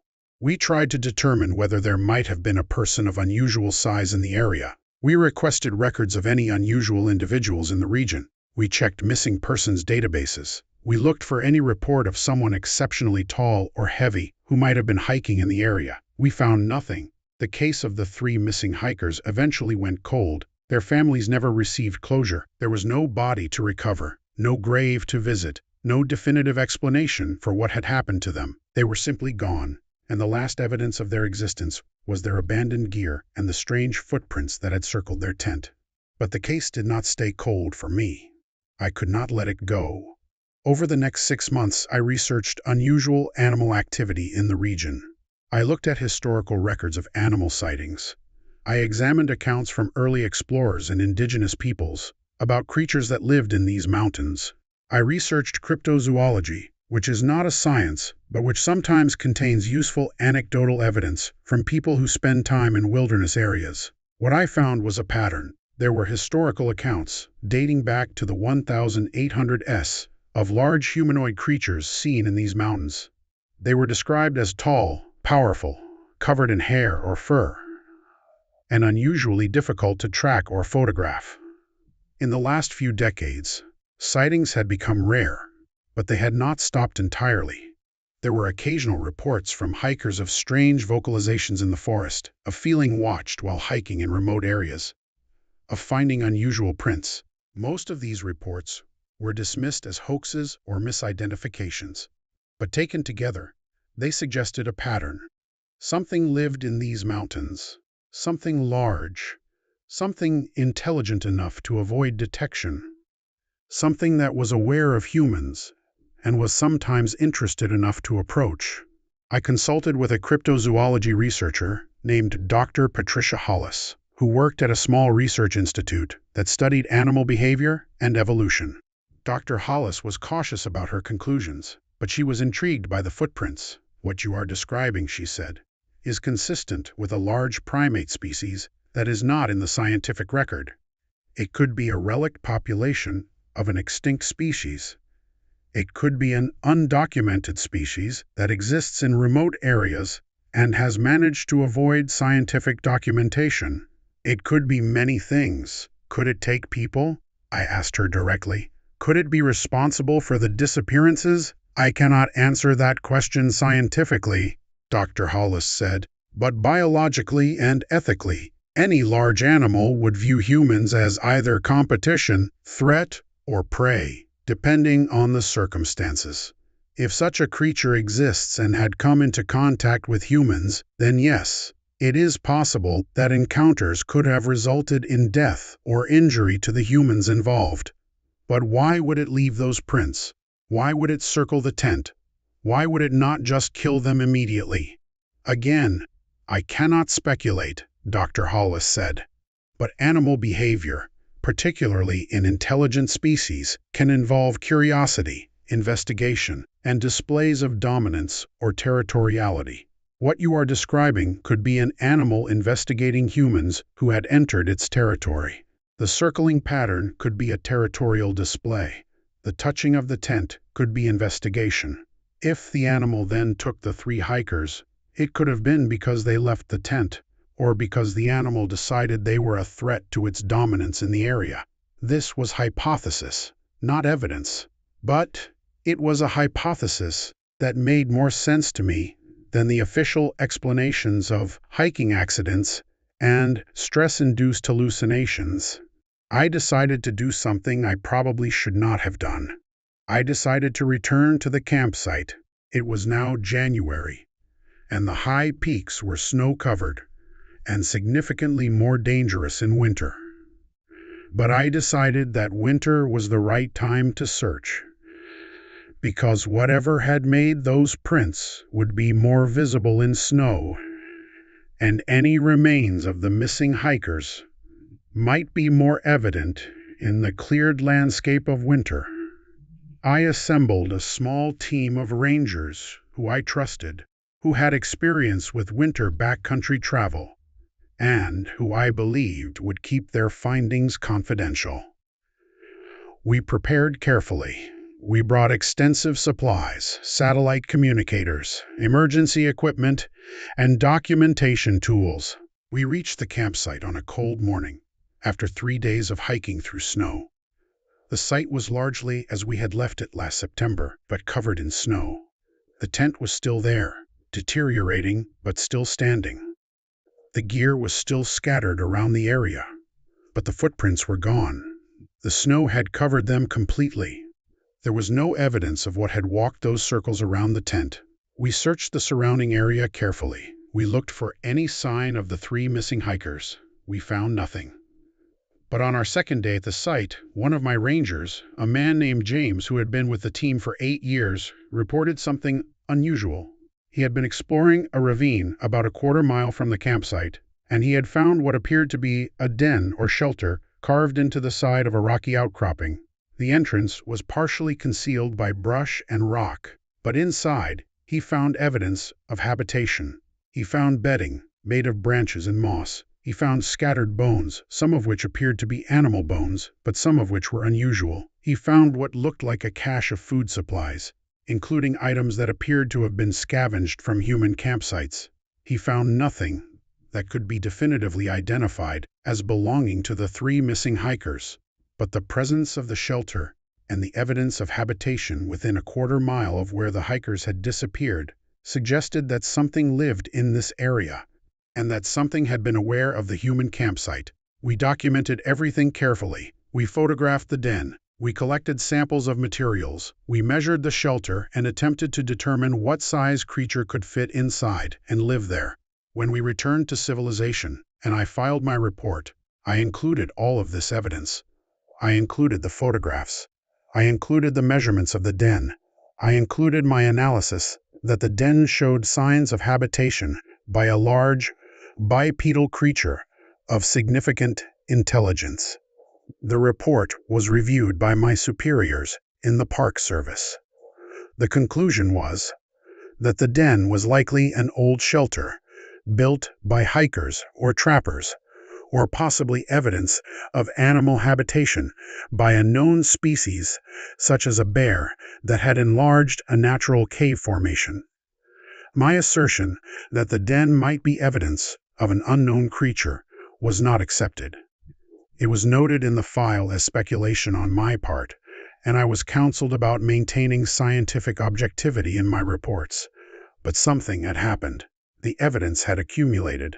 The footprints, the campsite patterns, the den, the historical accounts, the missing hikers who had disappeared on a routine hiking trip. Something was living in these mountains, something large, something intelligent, something that had encountered the hiking group and had taken 3 of them. Why it had left Robert Walsh alive in the tent, I do not know. Perhaps it was because he had remained in the tent. Perhaps it preferred to hunt those who were active and fleeing. Perhaps it was simply chance, and Robert was spared because he had made a choice that kept him hidden and safe. I retired from the Park Service 3 years after the disappearances. I did not retire because of the case, though it was a factor. I retired because I had reached the point in my career where I understood that the system I worked for was not interested in the truth of what was happening in the wilderness areas it was supposed to protect. The system was interested in maintaining a narrative of safety and control, a story in which the wild places were known and mapped and understood. But the truth is different. The truth is that there are still unexplored places in these mountains. There are still things living in the deep forest that science has not documented. And there are still people who go missing in those places every year for reasons that do not fit into the normal structures of explanation. Before I left the Park Service, I compiled everything I had learned about the case, and about the historical sightings, and about the creature or creatures that might be living in the high peaks. I gave this compilation to Dr. Patricia Hollis, the cryptozoology researcher, with the understanding that she could use it for research purposes, but should not reveal my identity as the source. She has continued to research the topic. She has never published definitive conclusions, but she has published several papers about unusual animal evidence in remote mountainous areas. And I recognize my data in her work, anonymized and carefully presented through the lens of scientific caution. Robert Walsh, the sole survivor, left the area after his recovery. He moved to a different state. From what I can determine through public records, he did not return to wilderness hiking. He did not talk publicly about what happened to him. He attempted, as much as possible, to resume a normal life after the trauma of what he experienced. But I know from a mutual acquaintance that he still has nightmares about that night, that he still cannot sleep in a tent, that he still wakes sometimes with the memory of the sound of heavy footfalls circling around him in the dark. The 3 missing hikers were never found. The case remained open for the standard period of time, and then was eventually closed. Their families never received closure. There are still missing posters in some areas of the town where they lived, faded and weathered, asking for information about 3 people who disappeared while hiking on what should have been a routine wilderness trip. The footprints were never explained. The evidence was filed away and forgotten by the official record. The campsite has been cleaned up and no longer shows any sign that a tragedy occurred there. But those of us who saw the footprints, who saw the evidence, who tried to understand what was happening in that remote meadow, we know the truth. Something real was there. Something real took those 3 people. And it is still out there, in the deep forest, living in places that we have not yet learned how to safely explore. The mountains are not as safe as we tell ourselves they are. The wilderness is not as known and controllable as we want to believe. And there are still things living in the remote places of this world that do not want to be found, that do not want to be understood, that see humans as intruders in territory that they have claimed for far longer than we have been walking the earth. Every time I think about those footprints, those perfect circles around that tent, I understand what they meant. They were the pacing of something intelligent, something frustrated, something that wanted something that was in that tent, but which did not find it acceptable to simply take it immediately. Something that circled and circled, investigating, deciding, considering, and then, when the opportunity came, when one of the hikers left the safety of the tent, taking what it wanted. That is what those footprints told me, and that is what I have carried with me since the day we found them. I still live in the region. I walk the lower trails sometimes, the popular ones where plenty of people go, but I have never returned to the high peaks. I have never gone back to that wilderness area, even in daylight, even with a large group, because I understand now what those footprints meant. I understand that there are places in this world that do not belong to us, places that have their own owners, and stepping into those places, walking those trails, pitching tents in those meadows, we are not explorers or hikers, we are trespassers, and trespassers sometimes face consequences. The 3 hikers learned that lesson at the cost of their lives, and Robert Walsh learned it at the cost of his sanity, and I learned it at the cost of my career and my peace of mind. But the lesson remains. The mountains hold secrets, the forest holds things, and the footprints we find, when we find them, are not always from creatures that we are prepared to encounter. Sometimes, in the middle of the night, I think about that campsite. I think about Robert Walsh lying in his sleeping bag, listening to the heavy footfalls circling his tent. I think about the moment when the 3 others decided to leave the tent, and the moment when they understood that leaving the tent meant entering a territory where something else was in charge. And I think about those footprints, the perfect circles, the evidence of obsessive pacing and investigation, the physical proof that something real had been there, doing something that I do not fully understand, motivated by desires that I cannot fully comprehend. That is the part that keeps me awake. Not the mystery of what happened, but the certainty that the answer is far worse than any of the explanations we have been given.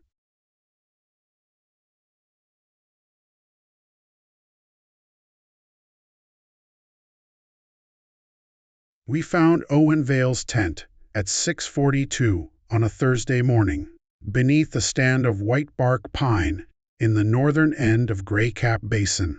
The rain had stopped less than 4 hours earlier. The stove was cold. His sleeping bag was unzipped. His phone, wallet, food, rain shell, and both pairs of shoes were still inside. There was no blood, no torn fabric, no sign of a struggle. What there was, instead, was a ring of footprints around the tent. 48 impressions in the wet soil, close enough to the nylon that whoever made them could have reached out and touched it. Every print faced inward. Every heel was deeper than the toe, as though the person had been standing normally. But there was no trail leading to the circle, and no trail leaving it. The ground beyond the ring was smooth except for rain marks, pine needles, and the tracks made by my own search team. I had been a backcountry ranger for 17 years by then. I had found lost children, injured climbers, illegal camps, abandoned vehicles, and once, a man who had survived 6 nights beneath a fallen cedar with a broken pelvis and half a bottle of water. I knew what panic did to people. I knew how weather erased evidence. I knew how easily a tired searcher could turn an ordinary detail into something mysterious, but I had never seen footprints like those. The official report eventually described them as search contamination. That was the first lie. My name is Thomas Hale.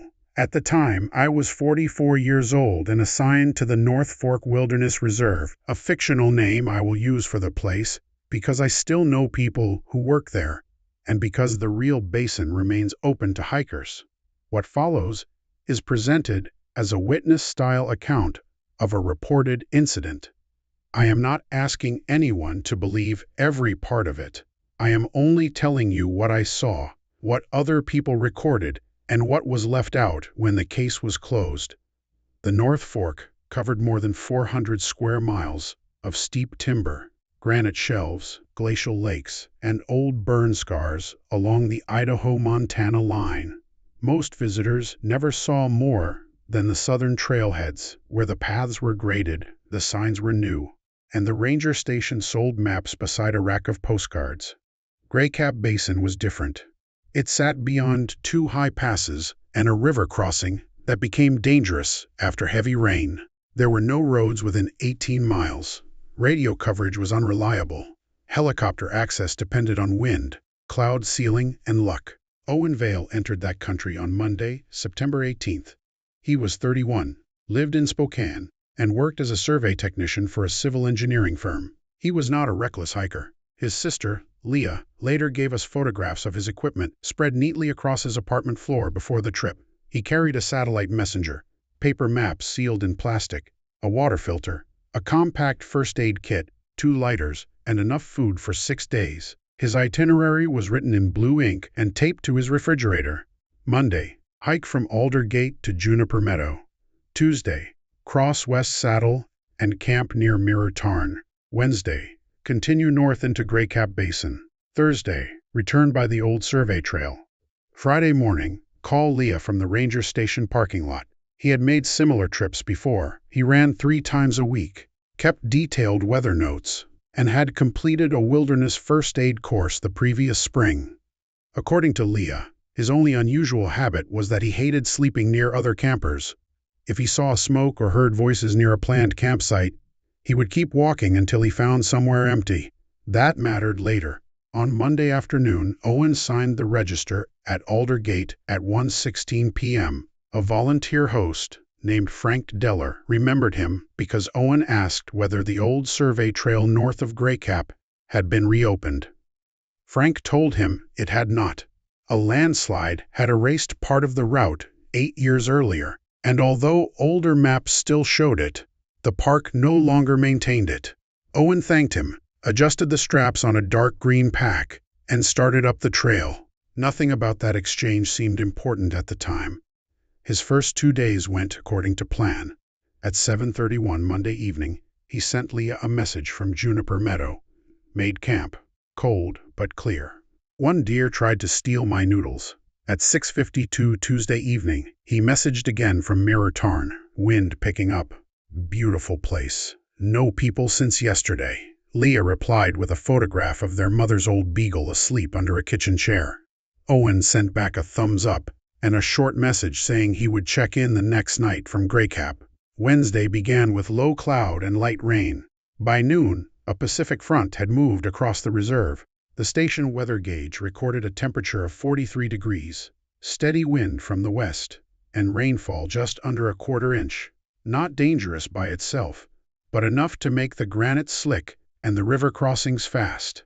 At 4:18 p.m., Owen's satellite messenger transmitted his position from the southern edge of Grey Cap Basin. The coordinates matched his planned route. At 6:07, he sent Leah a message.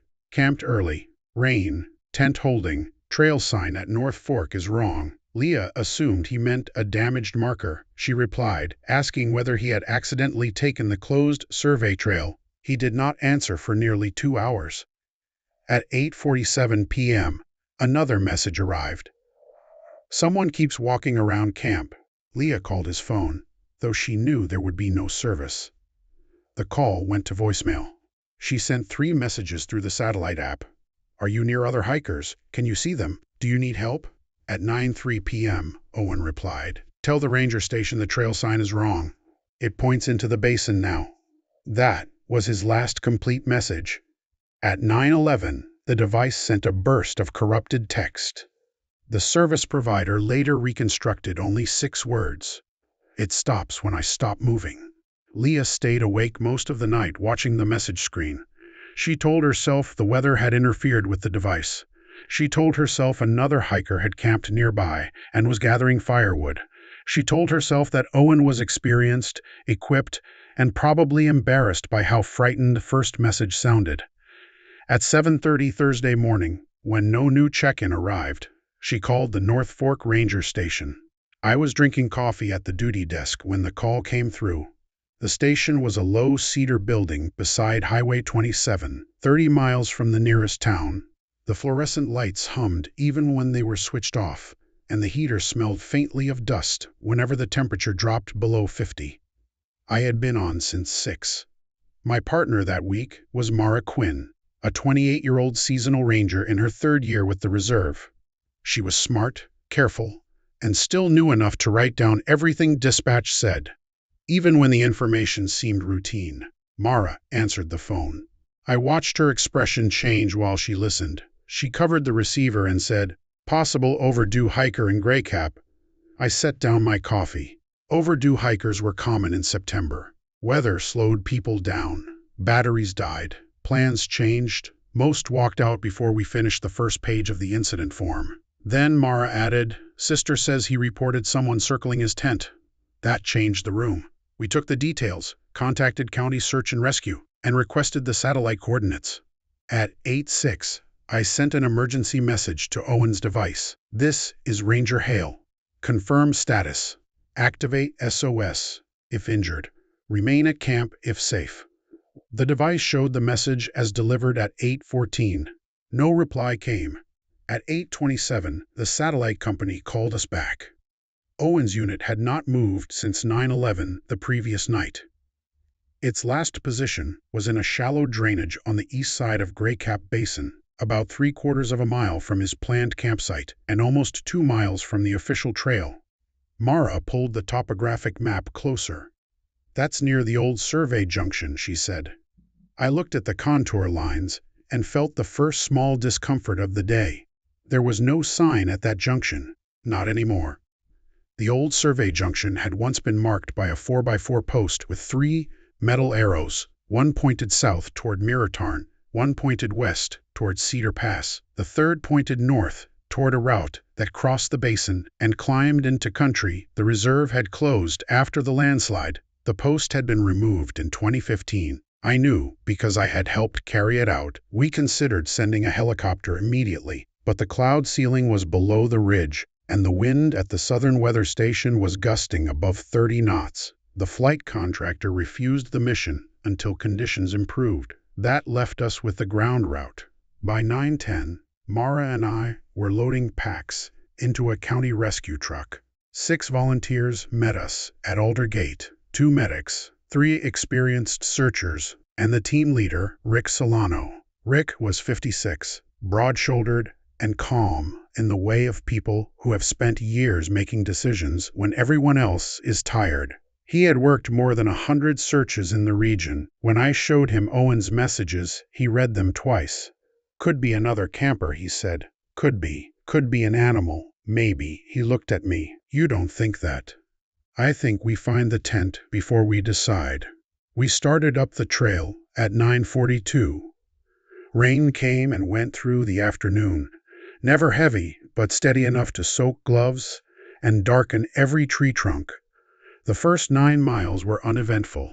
We found Owen's boot prints in mud near Juniper Meadow, then lost them on rock. At Mirror Tarn, we located the flattened patch where he had camped Tuesday night. A square of damp ground showed where his tent had stood. There was no trash and no sign that anyone else had been there. At 4:26 p.m., we crossed West Saddle. Wind pushed mist across the ridge so quickly that the trees appeared and disappeared in seconds. Radio contact with the station became intermittent. We planned to reach Grey Cap before dark, but the river below the saddle had risen above the usual crossing stones. It took almost an hour to rig a handline and move everyone across.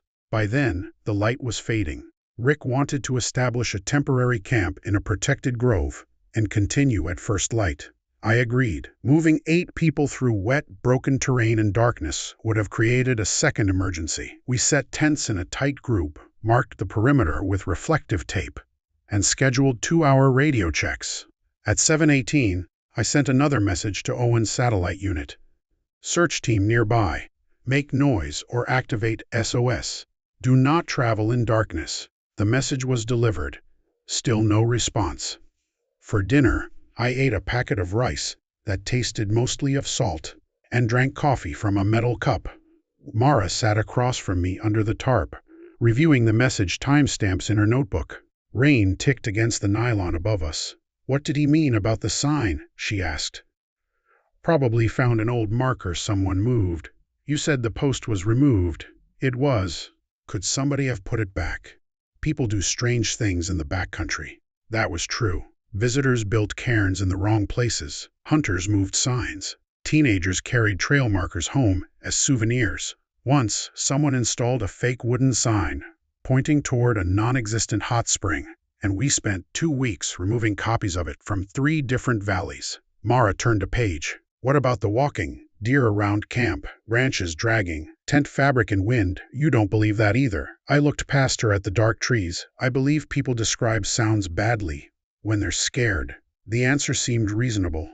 At the time, I wanted it to be enough. Around 8:40, the wind dropped. The change was sudden.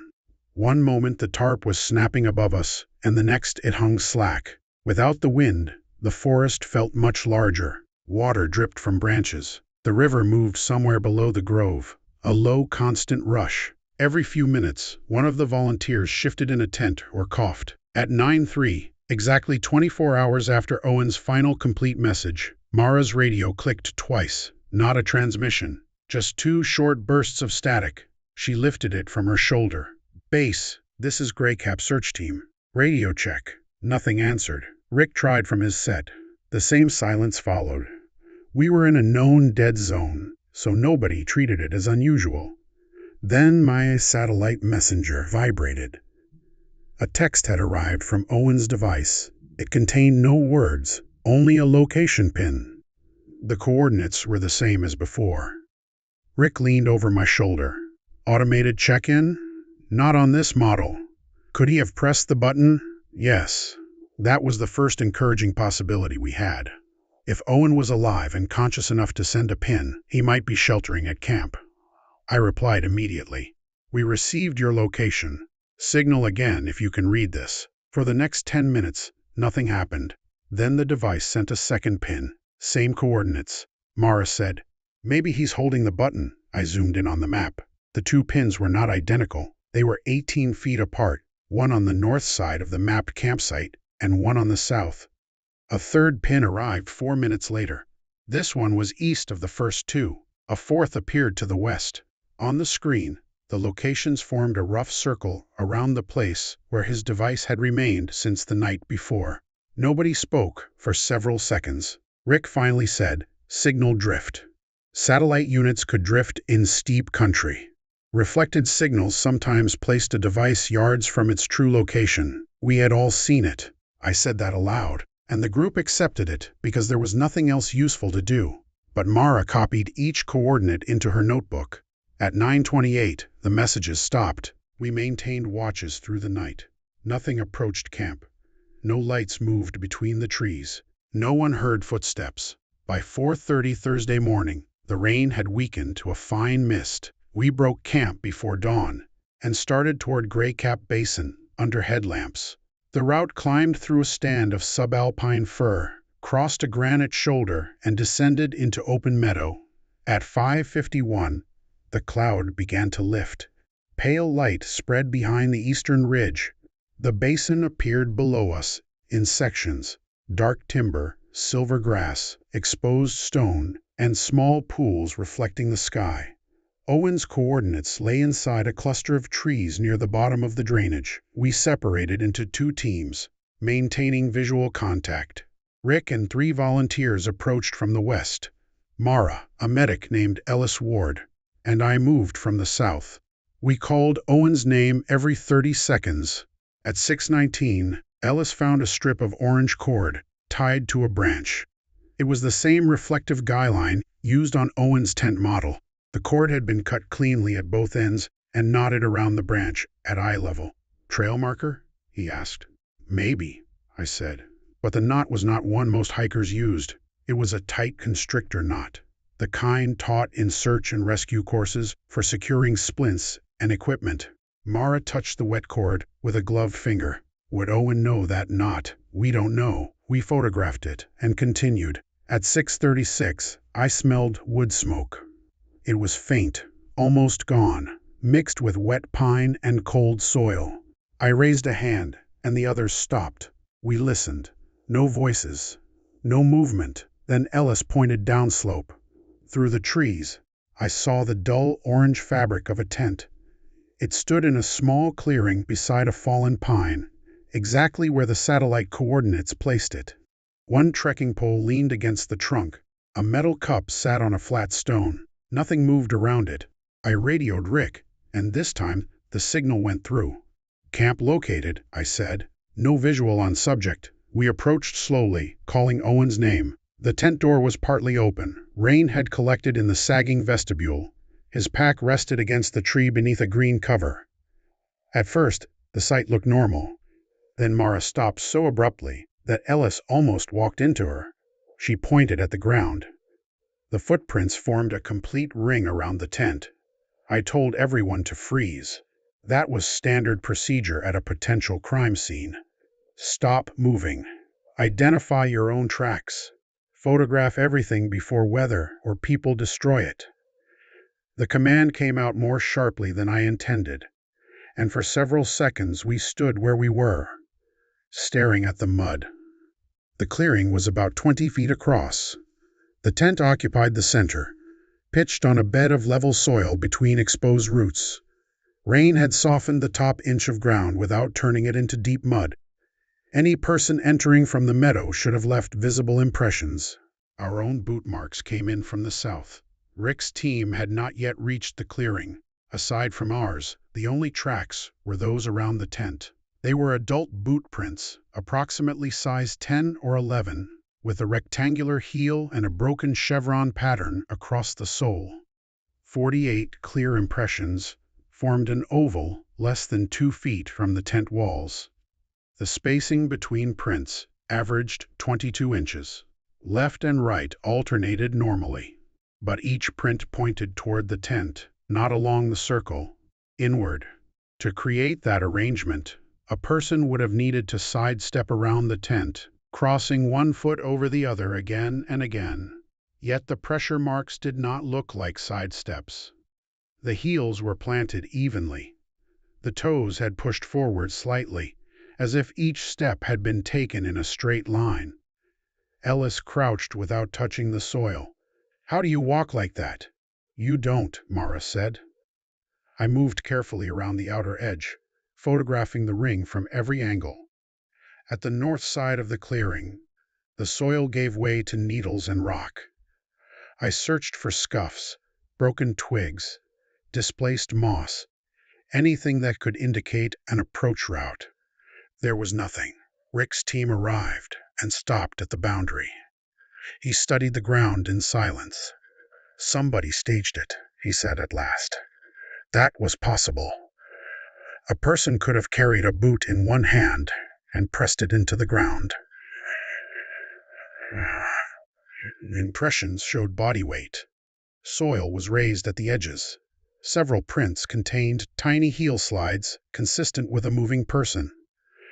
To stamp them by hand, someone would have needed to kneel or brace against the ground, leaving other marks. We found none.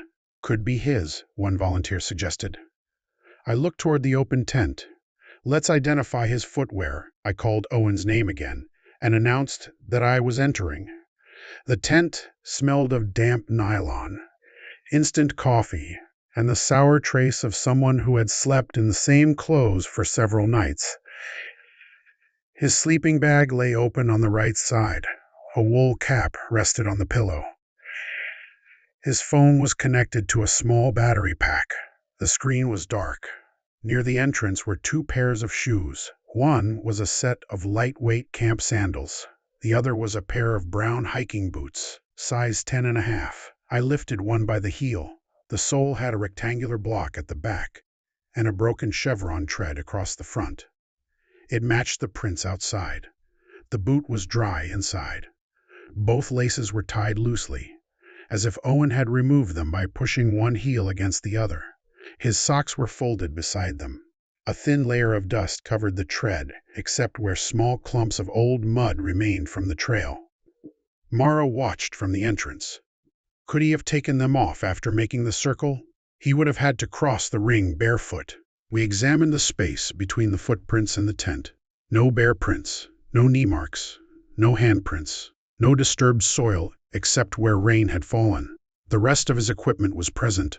Rain shell, insulated jacket, map case, water filter, food bag, headlamp, first aid kit, wallet with identification, and $86 in cash.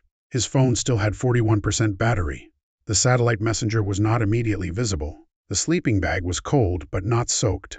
One side was flattened, suggesting he had been inside it. A packet of powdered soup sat open near the stove. The metal pot contained about an inch of rainwater. His wristwatch had been placed carefully on top of the map case.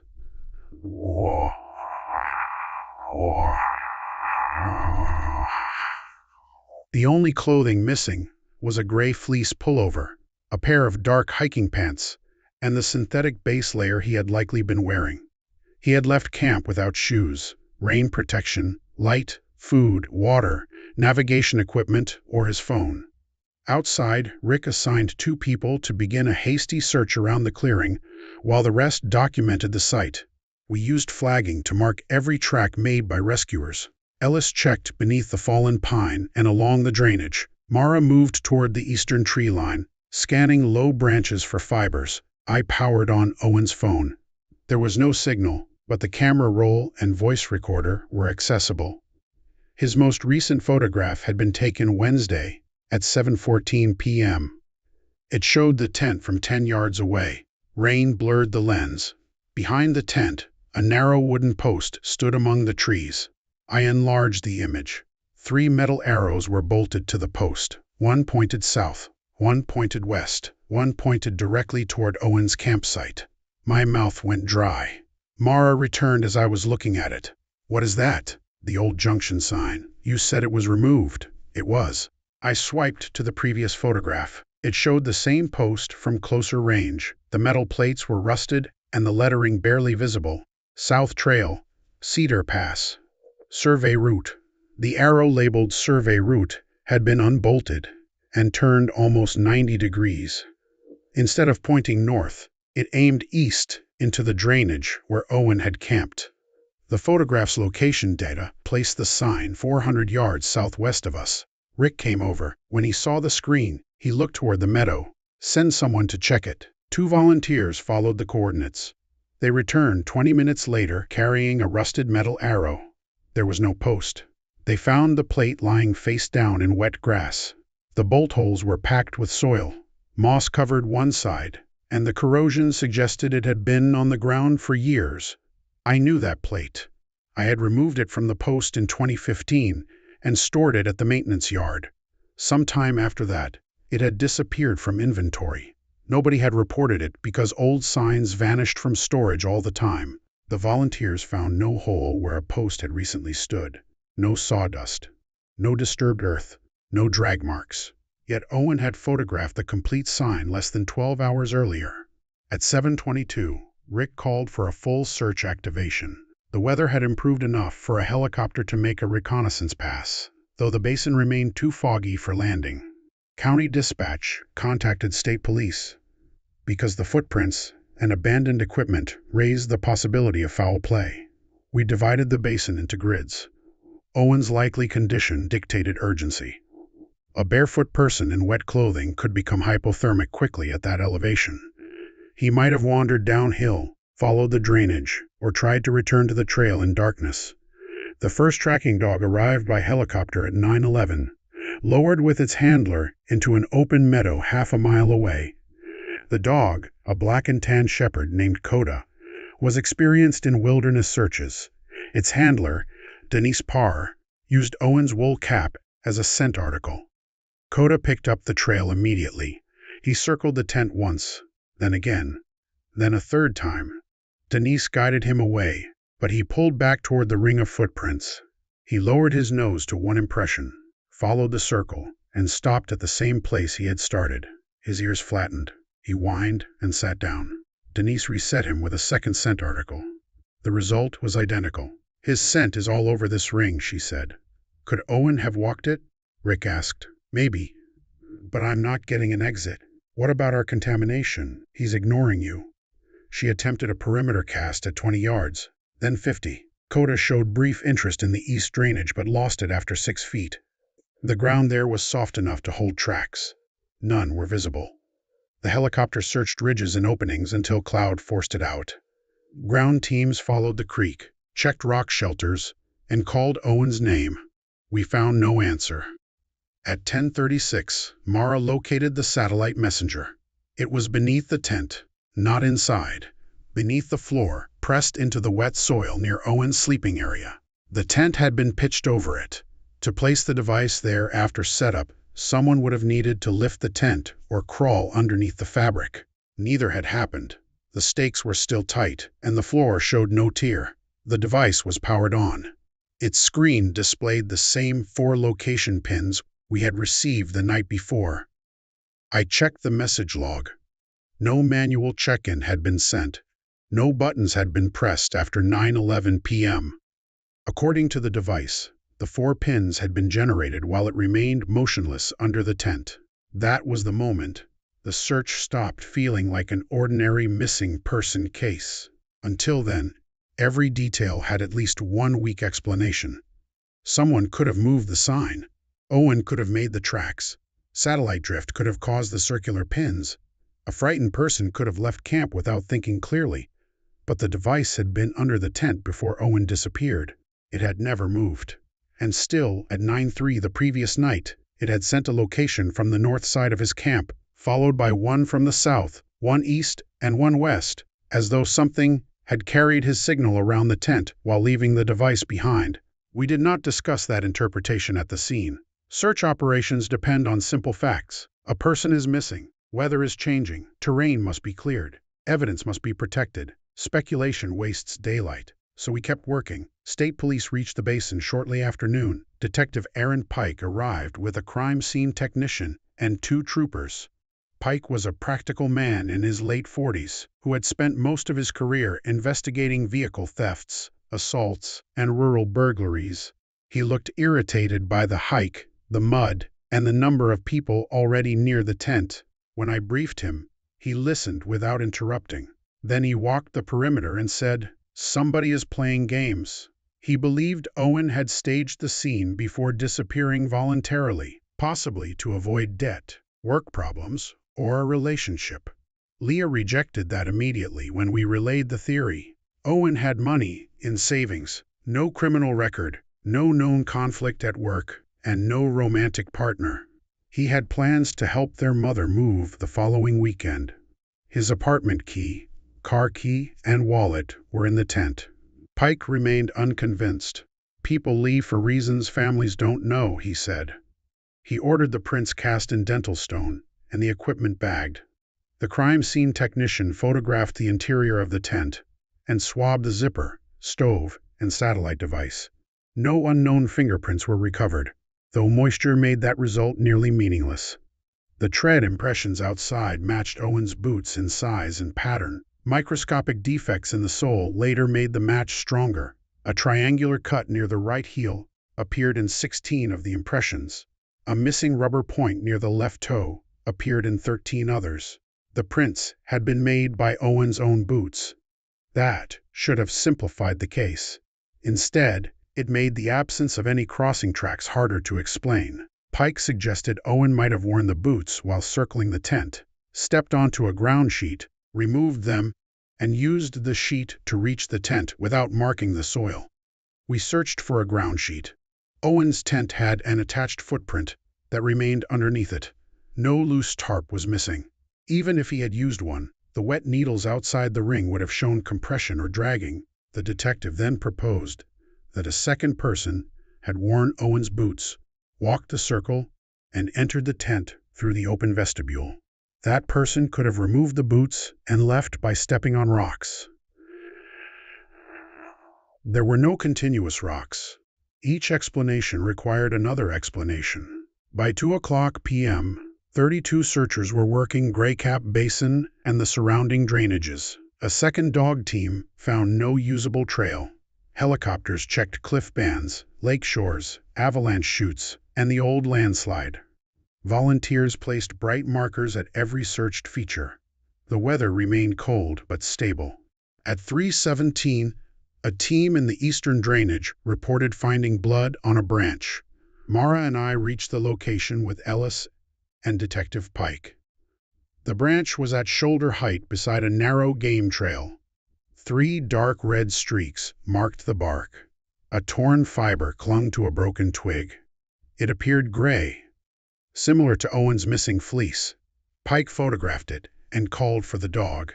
Coda showed interest. For the first time, he moved away from the camp with purpose. He followed the game trail uphill for nearly 200 yards, crossed a patch of granite, and entered dense fir. We thought we had the first real direction. Then Coda stopped beside a tree. A strip of gray fleece had been tied around the trunk in a constrictor knot. The same knot used on the orange guy line. There was no blood on the cloth. The stains on the first branch later tested as elk blood, at least several days old. Someone had placed the fabric there. The dog's trail ended at the tree. Pike's expression changed. Until then, he had treated the scene as a hiker's deception. Now he began looking beyond us, into the timber, as though expecting a person to be watching. Everybody stays in pairs, he said. Nobody follows a marker without radio confirmation. That order should have been issued earlier. At 4:02, a volunteer named Wesley Grant reported hearing a whistle north of Grid 7. Search teams used 3 short whistle blasts as a distress signal. Wesley answered and moved toward the sound with his partner. They heard it again, farther uphill. The second whistle consisted of 4 blasts. Wesley stopped. 4 blasts were not part of our protocol. A minute later, the sound came from behind them. His partner radioed command. While they waited for instructions, the whistle repeated from 2 directions. First uphill, then down near the creek. Both men returned to the main search line. They found no person and no tracks. Whistles carry strangely in mountain basins. Echoes split. Wind moves sound. That explanation was possible, and we used it because the alternative was not useful. At 4:35, the base station forwarded a file recovered from Owen's phone. It was a 43-minute audio recording created at 8:22 Wednesday night. The phone had been inside the tent when it recorded. We gathered beneath the command tarp to listen. The recording began with rain striking nylon. Owen coughed, shifted in his sleeping bag, and muttered something about the temperature.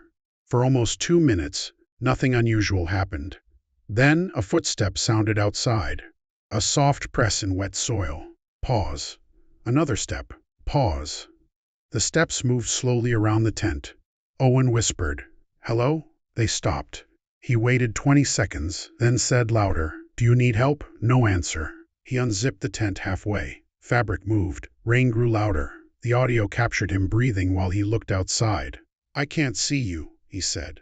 The zipper closed. The footsteps resumed. They completed 1 circuit in approximately 3 minutes and 12 seconds. After each full circle, they stopped beside the tent door.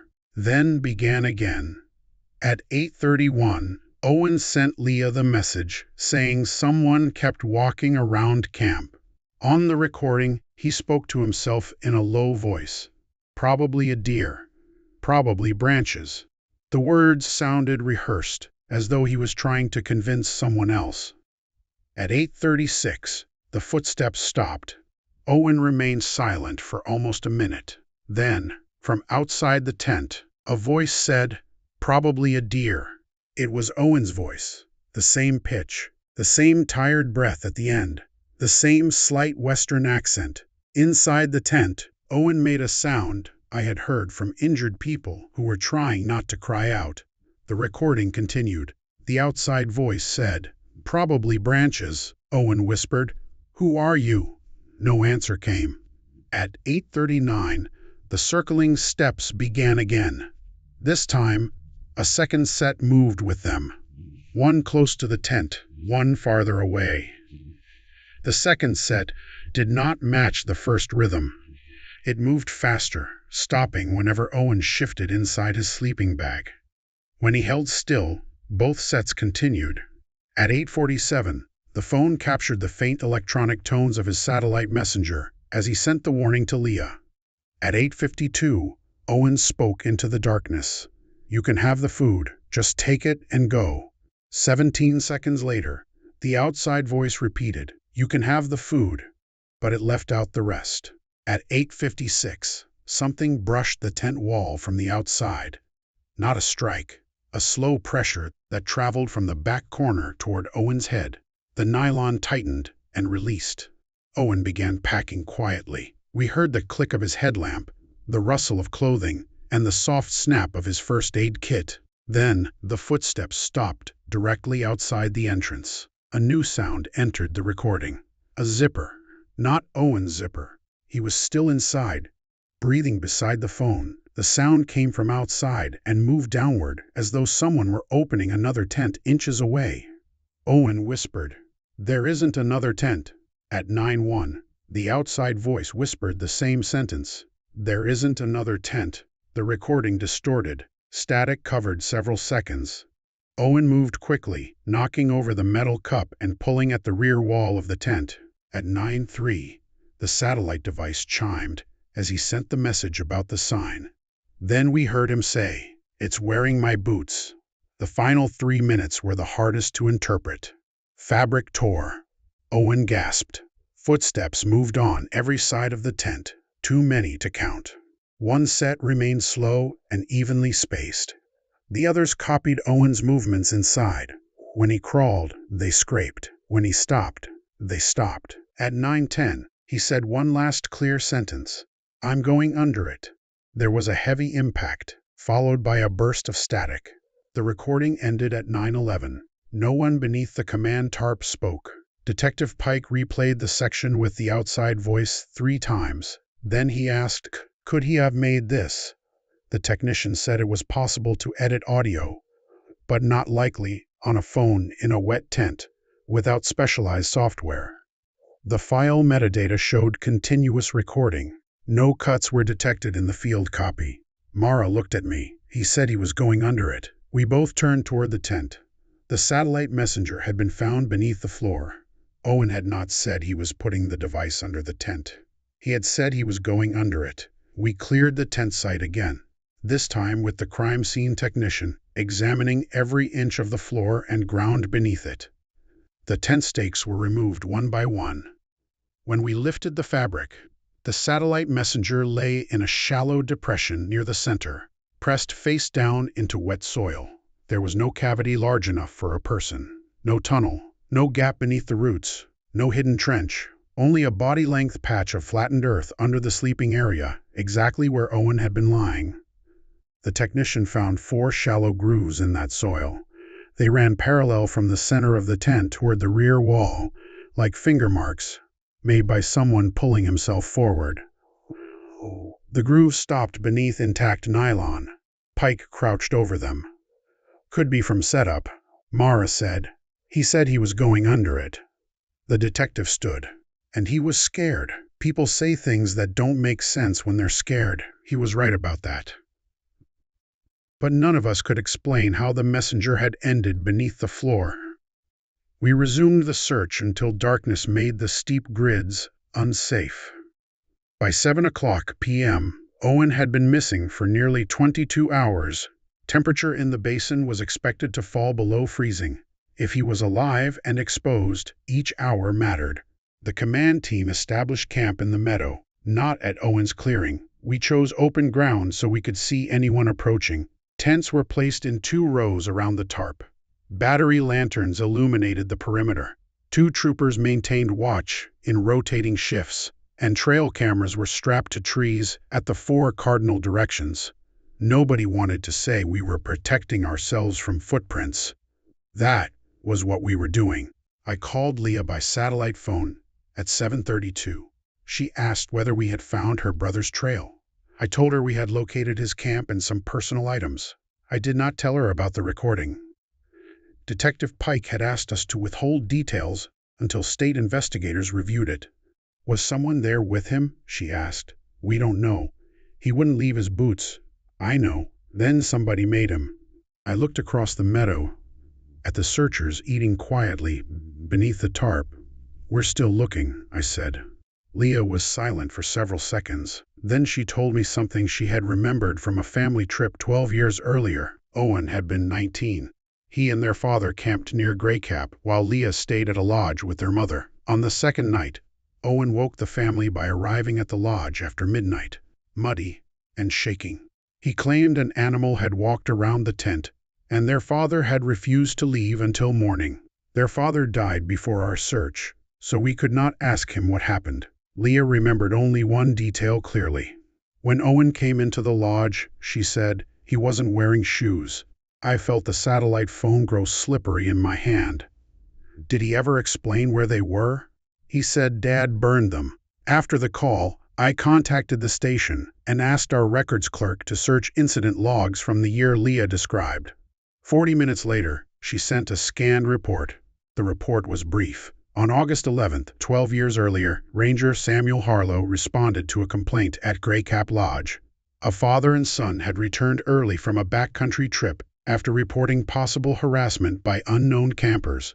No injuries, no missing property, no suspect located. At the bottom, in handwriting different from the typed report, someone had added a sentence. Boot prints observed around tent. Subject footwear destroyed at request of father. The line had been crossed out with black ink. I showed Mara and Pike.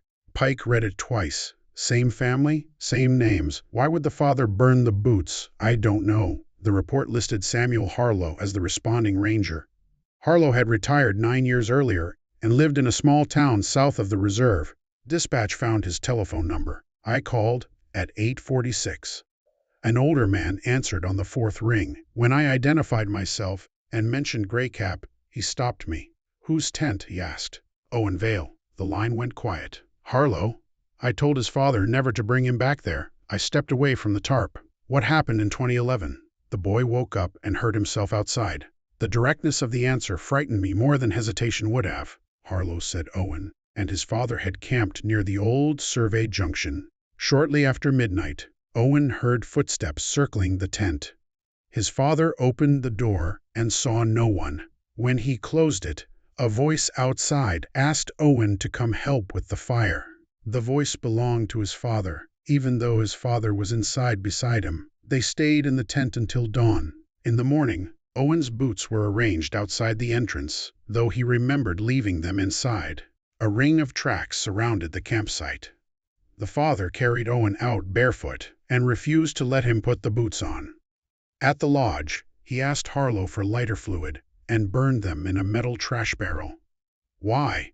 I asked. Because there were wet footprints inside them. I did not understand, Harlow explained. The outside of the boots was dry. The insoles were soaked with muddy water, and when he turned them upside down, small pine needles fell from inside. Not the long needles common near the campsite. Short, dark needles from fir trees that grew north of the landslide. The closed survey route. Did you investigate? I asked. I went back with 2 rangers. Found the ring. Found no other camp. We wrote it as harassment because the superintendent didn't want a ghost story in the incident database. Was that the only case? No. Harlow told us the old survey crews had reported similar incidents as far back as the 1970s. Men heard coworkers calling from outside tents while those coworkers slept nearby. Equipment moved. Boot prints appeared without approach trails. Most stories were never formally documented. 2 disappearances had occurred near the northern route, a geologist in 1978 and a seasonal trail worker in 1994. Both camps were found intact. Both were missing footwear. Neither person was recovered. What did people think it was? I asked. Harlow exhaled slowly. People thought a lot of things. The old crews had a rule. If you heard walking around camp, you put your boots in the sleeping bag with you. If a voice outside sounded like someone you knew, you made that person speak before you answered. And if the prince faced inward, you left the tent where it stood. Why inward? Because it wasn't walking around you. What was it doing? He was quiet long enough that I thought the call had failed. Then he said, learning where to stand. The line disconnected a minute later. I did not repeat that final sentence to the entire team. I told Pike and Rick about the earlier cases and advised moving everyone out of Greycap at first light if no evidence of Owen appeared. Pike objected. A missing man could not be abandoned because of stories from a retired ranger. He was right, so we stayed. At 10:15, the first trail camera triggered. The monitor showed the western edge of camp. A trooper stood beneath the tarp in the background. The foreground was empty. The next image, taken 1 second later, showed a man at the extreme left edge of the frame. Only part of him was visible. Gray sleeve, dark pants, bare hand. The third image showed empty meadow again. We checked the western perimeter. No one had crossed it. The camera was mounted 10 feet from a patch of mud soft enough to record a rabbit. There were no tracks. At 10:24, the northern camera triggered twice. The first image showed the back of a person moving between trees. He wore a gray fleece. The second showed the same person farther away, head turned almost completely toward the camera. The face was blurred by motion, but the body size matched Owen. Searchers formed 2 teams and entered the tree line. I went with Mara, Ellis, and 1 trooper. We called Owen's name. Our lights moved across wet branches and pale trunks. 50 yards into the forest, Mara found a bare foot impression in a patch of mud. The heel was narrow. The toes pointed north. 10 feet later, we found another, then another. For the first time, we had a trail leaving the basin. We followed it uphill. The prints were clear but strangely far apart, nearly 4 feet between steps. Owen would have needed to run, yet the impressions were shallow and evenly placed. No skid marks, no broken branches, no sign of a person moving in panic. At 10:39, the trail ended beside a granite wall, not at a crack or opening, at solid stone. The final footprint pressed into mud 6 inches from the vertical surface. Its toes pointed directly at the rock. Ellis swept his light upward. The wall rose 30 feet before sloping into trees. The trooper said. He climbed. There were no holds near ground level and no mud on the stone. Mara touched my arm. Listen. From the other side of the granite wall, muffled but unmistakable, a man was calling my name. Ranger Hale. Pause. Thomas. Only 3 people on the search knew my first name. All 3 were standing in camp behind us. The voice came again. This time it sounded like Mara. Thomas, don't answer that. Mara was beside me. I could feel her hand gripping my sleeve. We backed away from the wall without speaking. The voice followed us through the rock, repeating the last sentence in her exact tone. Don't answer that. Don't answer that. Don't answer that. We did not run back to camp. Running in wet timber at night breaks ankles and separates teams. We moved quickly, stayed close, and kept our lights pointed outward. The voice continued for perhaps 30 yards, sometimes behind us, sometimes ahead, always repeating something one of us had just said. Ellis whispered, "This is not possible." From the trees to our right, his own voice answered, "Not possible." After that, nobody spoke. We reached the meadow at 10:52. Searchers had formed a defensive line beneath the command tarp. The lantern seemed painfully bright after the forest. Rick counted us twice before letting anyone pass the perimeter. What happened? Pike asked. I told him about the wall and the voices. He looked toward the northern trees. Before he could respond, the western trail camera triggered again. The monitor showed Owen standing at the edge of the meadow. This time, the image was clear. He faced the camera from 20 yards away. His gray fleece was torn at one shoulder. His pants were wet to the knee. His feet were bare and dark with mud. His face looked pale, exhausted, and frightened. Behind him, between 2 trees, stood another person. Same height, same gray fleece, same face. The second figure was visible only from the chest up. Its expression was unclear, but its head leaned slightly to one side, as if studying the way Owen stood. The next photograph showed empty forest. We went to the camera in a group of 8. No one was there. In the mud directly before the lens, one barefoot print faced the meadow. Behind it was a boot print facing the opposite direction. Owen's boot tread. At 11:06, my satellite messenger vibrated.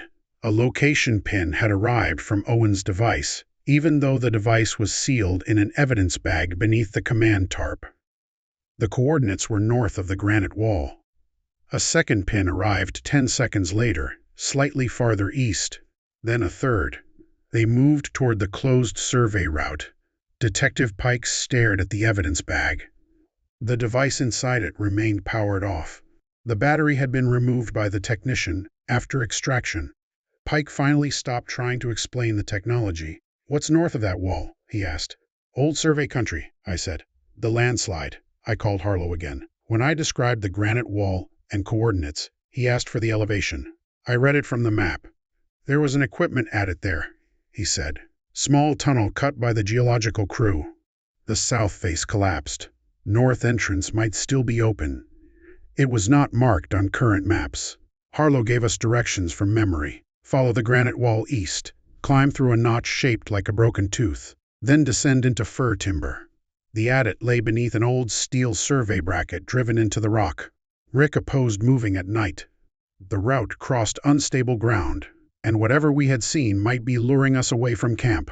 Pike agreed. But Owen had now been exposed for more than a day, and the images suggested he was alive.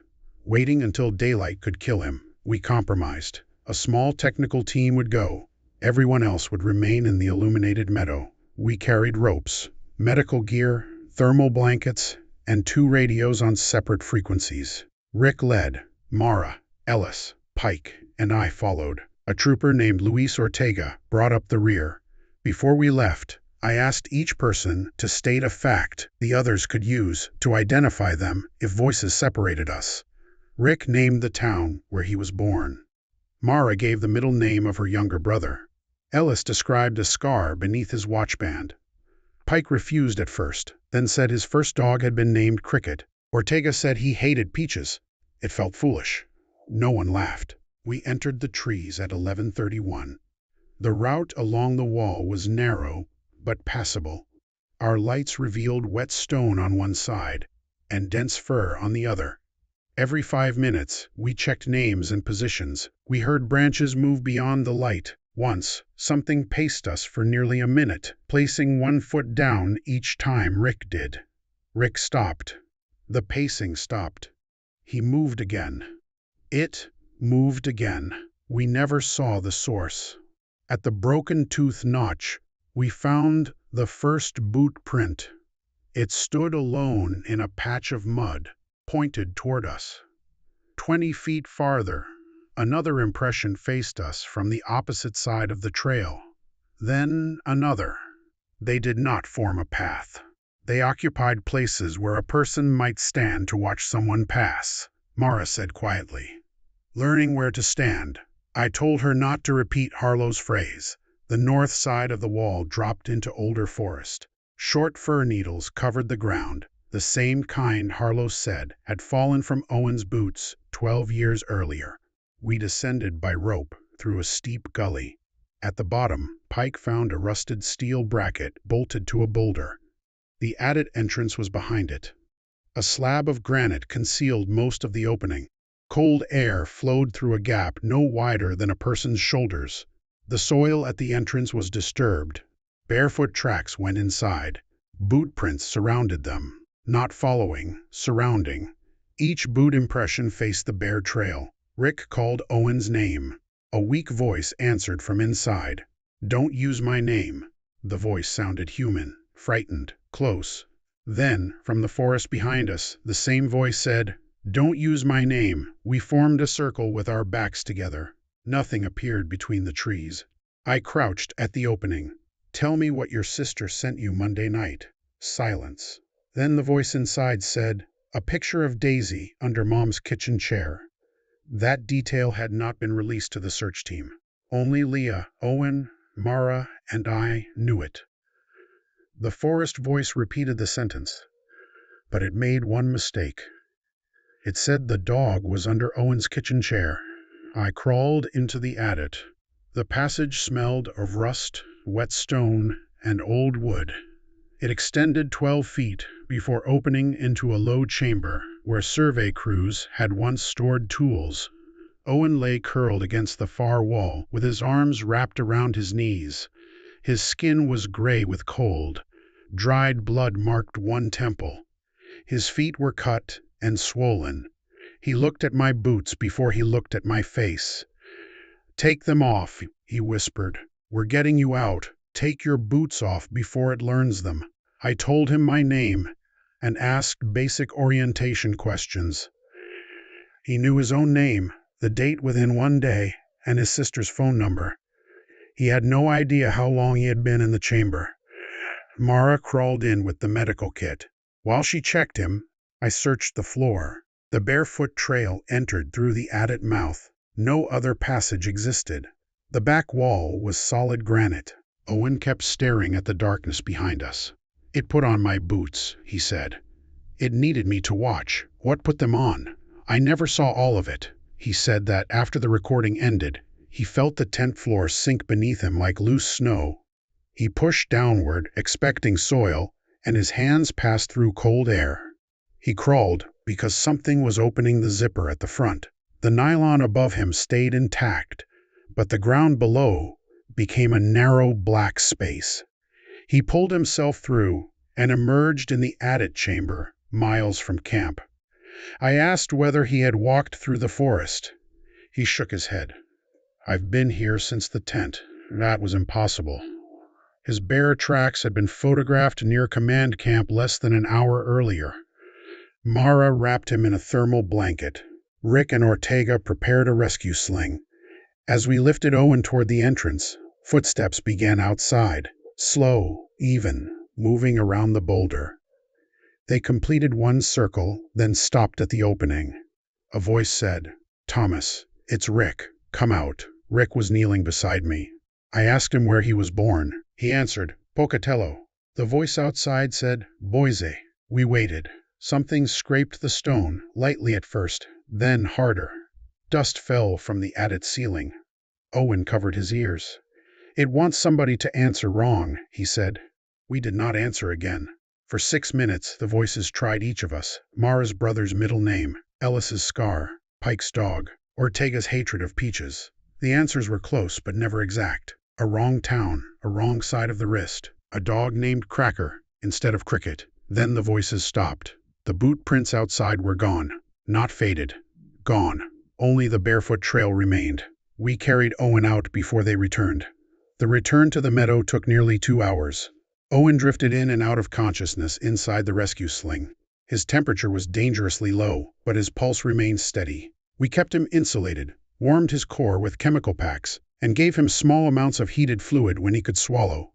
Nothing followed us visibly. We heard movement several times beyond the trees. Once, a voice called Leah's name from downhill. Owen began struggling against the straps until Mara covered his ears and told him the dog in the photograph was safe. After that, he repeated one sentence all the way back. "Do not let it finish the circle." At 2:14 in the morning, the command lanterns appeared through the timber. The searchers in camp had experienced their own problems while we were gone. 3 cameras triggered without capturing a person. 1 tent zipper had opened from the outside, though its occupant was awake and holding the inside pull. A trooper heard his partner ask to be relieved from the northern perimeter, while that partner stood beside him. More important, new footprints had appeared around the command tarp. They were not Owen's boot tread. They matched mine. My boots had remained on my feet throughout the mission. Yet 26 impressions of the same size, sole pattern, and worn outer heel formed an incomplete ring around the tarp. The circle began on the western side, continued north, and stopped 8 feet from closing near the entrance. No one had crossed it. We carried Owen through the unfinished gap. As soon as the rescue sling passed inside, every lantern went out. The failure lasted less than 2 seconds. Batteries, fuel lanterns, and the generator all died together, then returned. In that darkness, something moved through the meadow with a sound like a person taking one long step on wet ground. When the lights came back, a final footprint stood in the gap. It faced inward. We did not wait for dawn. Cloud had lifted above the western ridge, and the helicopter contractor agreed to attempt a night extraction using the meadow as a landing zone. Owen and 2 medics flew out at 3:02. The rest of us broke camp and began walking south in one group. We left his tent, the command tarp, and several non-essential items where they stood. Nobody objected. Owen spent 4 days in the hospital. He had moderate hypothermia, dehydration, cuts to both feet, and a concussion consistent with striking his head against stone. Toxicology showed no alcohol or recreational drugs. Doctors found no psychiatric condition that explained the event. He remembered the night in fragments and refused formal interviews after the second day. He did agree to speak with me once. I visited his room on Sunday afternoon. Leah sat beside the window with a cup of vending machine coffee. Owen looked smaller than he had in his trail photographs. His feet were bandaged. A dark bruise covered the side of his face. He asked whether we had brought back his boots. I said state police had taken them as evidence. Burn them, he said. I told him I did not control the evidence room. He looked at Leah. Dad burned the first pair. That was when he admitted remembering the childhood trip. For years he had convinced himself the incident was a nightmare created by fear and his father's anger. He returned to Grey Cap because he wanted to prove the place was ordinary. He had chosen the route deliberately but had not told Leah. The sign appeared at dusk, exactly where it had stood 12 years earlier. Its north arrow pointed east. Owen followed it because the rain was worsening, and he saw what looked like firelight between the trees. There was no other camp. Once he pitched his tent, he heard steps. I thought it remembered me, he said. But that wasn't it. What was it? I asked. It didn't remember. It started over. It learned my voice again. It learned the way I moved. It needed the boots because tracks are how people prove where someone went. He believed the ring was not a threat or ritual. It was practice. Whatever moved around the tent was learning to place his footprints without walking between them, learning to make evidence appear where no body had traveled. Why? I asked. Owen stared at the bandages around his feet. So one day it can leave. He never returned to the reserve. He moved from Spokane the following year and asked that his name be removed from public versions of the search report. Leah told me later that he stopped hiking, stopped sleeping in tents, and kept every pair of shoes locked in a plastic storage bin at night. He also developed a habit of checking the soles before putting them on. The investigation remained open for 5 months. Forensic analysis confirmed that the prints around Owen's tent had been made by his boots. Soil inside the tread contained material from 2 locations, Grey Cap campsite and the fir forest north of the granite wall. The boots had never been carried to the wall by any member of our team. They were photographed in the tent before removal and sealed at the scene. The audio file showed no detectable edits. A specialist described the outside voice as acoustically consistent with Owen's voice, but recorded from a source beyond the tent wall. The trail camera images were judged authentic but inconclusive. Investigators suggested the second figure behind Owen might be a branch pattern, compression artifact, or another searcher. No searcher wore gray clothing that night. The location messages from the powerless satellite unit were blamed on delayed server transmission, though the provider's internal log showed they were generated after the battery had been removed. That log disappeared from the final case packet. The official conclusion stated that Owen experienced disorientation associated with cold stress, left camp barefoot, traveled north by an unknown route, and sheltered in the survey adit. The footprints were classified as a combination of subject activity and search contamination. The voices on the recording were listed as unverified environmental sounds. No mention was made of the 2011 incident, No mention was made of the geologist who disappeared in 1978 or the trail worker missing since 1994. Not the circle around command camp. Detective Pike signed the report. Before he did, he called me from the State Evidence Facility. It was 6:20 on a November morning. His voice sounded tired. "Did Vale's boots get wet during transport?" he asked. "No." "Were they washed?" "No." He paused. "The evidence clerk found water inside them." I did not speak. "Not dampness," Pike continued. "Standing water. Pine needles, too. Short fur?" "Yes." He asked whether I still had the photographs from the childhood report. I said I did. He told me to send copies to a private address, not the department system. The next week, the boots were listed as destroyed due to mold contamination. Pike never told me whether he ordered it. I remained at North Fork for 3 more years. Gray Cap Basin stayed open, but the Northern Survey area was redesignated as a permanent restoration zone. New maps omitted the old junction entirely. Rangers were instructed to remove unauthorized signs and report any unusual track patterns. The wording was deliberately vague. We also created an unofficial rule. No ranger entered Gray Cap alone. In my final season, a family reported an overdue camper near Mirror Tarn. We found her before dark, cold but safe, sitting beside the trail with no pack. She said she had abandoned her campsite after hearing someone walk around it and call in her husband's voice. Her husband was 80 miles away. We returned with 6 people to recover the equipment. The tent stood where she described. Her boots were inside. Around the nylon were 12 footprints, all facing inward. The circle was not complete. One of the younger rangers wanted to approach and photograph them. I stopped him. We left the tent where it stood. That night, from a ridge nearly 2 miles away, we could see a headlamp moving around the campsite. It traveled in a perfect circle, paused at the entrance, and began again. The light continued until dawn. When we returned after sunrise, the tent was gone. There were no drag marks and no tracks leading away. Only a complete ring of footprints in the wet ground. They matched the young ranger's boots. He had never gone within 50 yards of the site. I retired at the end of that season. I still spend time outdoors, but I sleep in a locked vehicle or a solid building. I do not keep shoes beside the bed. I do not answer voices outside until I can see the person speaking. And whenever someone tells me that footprints prove where a person walked, I think of Owen's empty tent in Gray Cap Basin. I think of 48 impressions made by boots that were still inside. I think of a voice in the rain learning his words 1 sentence at a time. Most of all, I think about the old ranger's warning.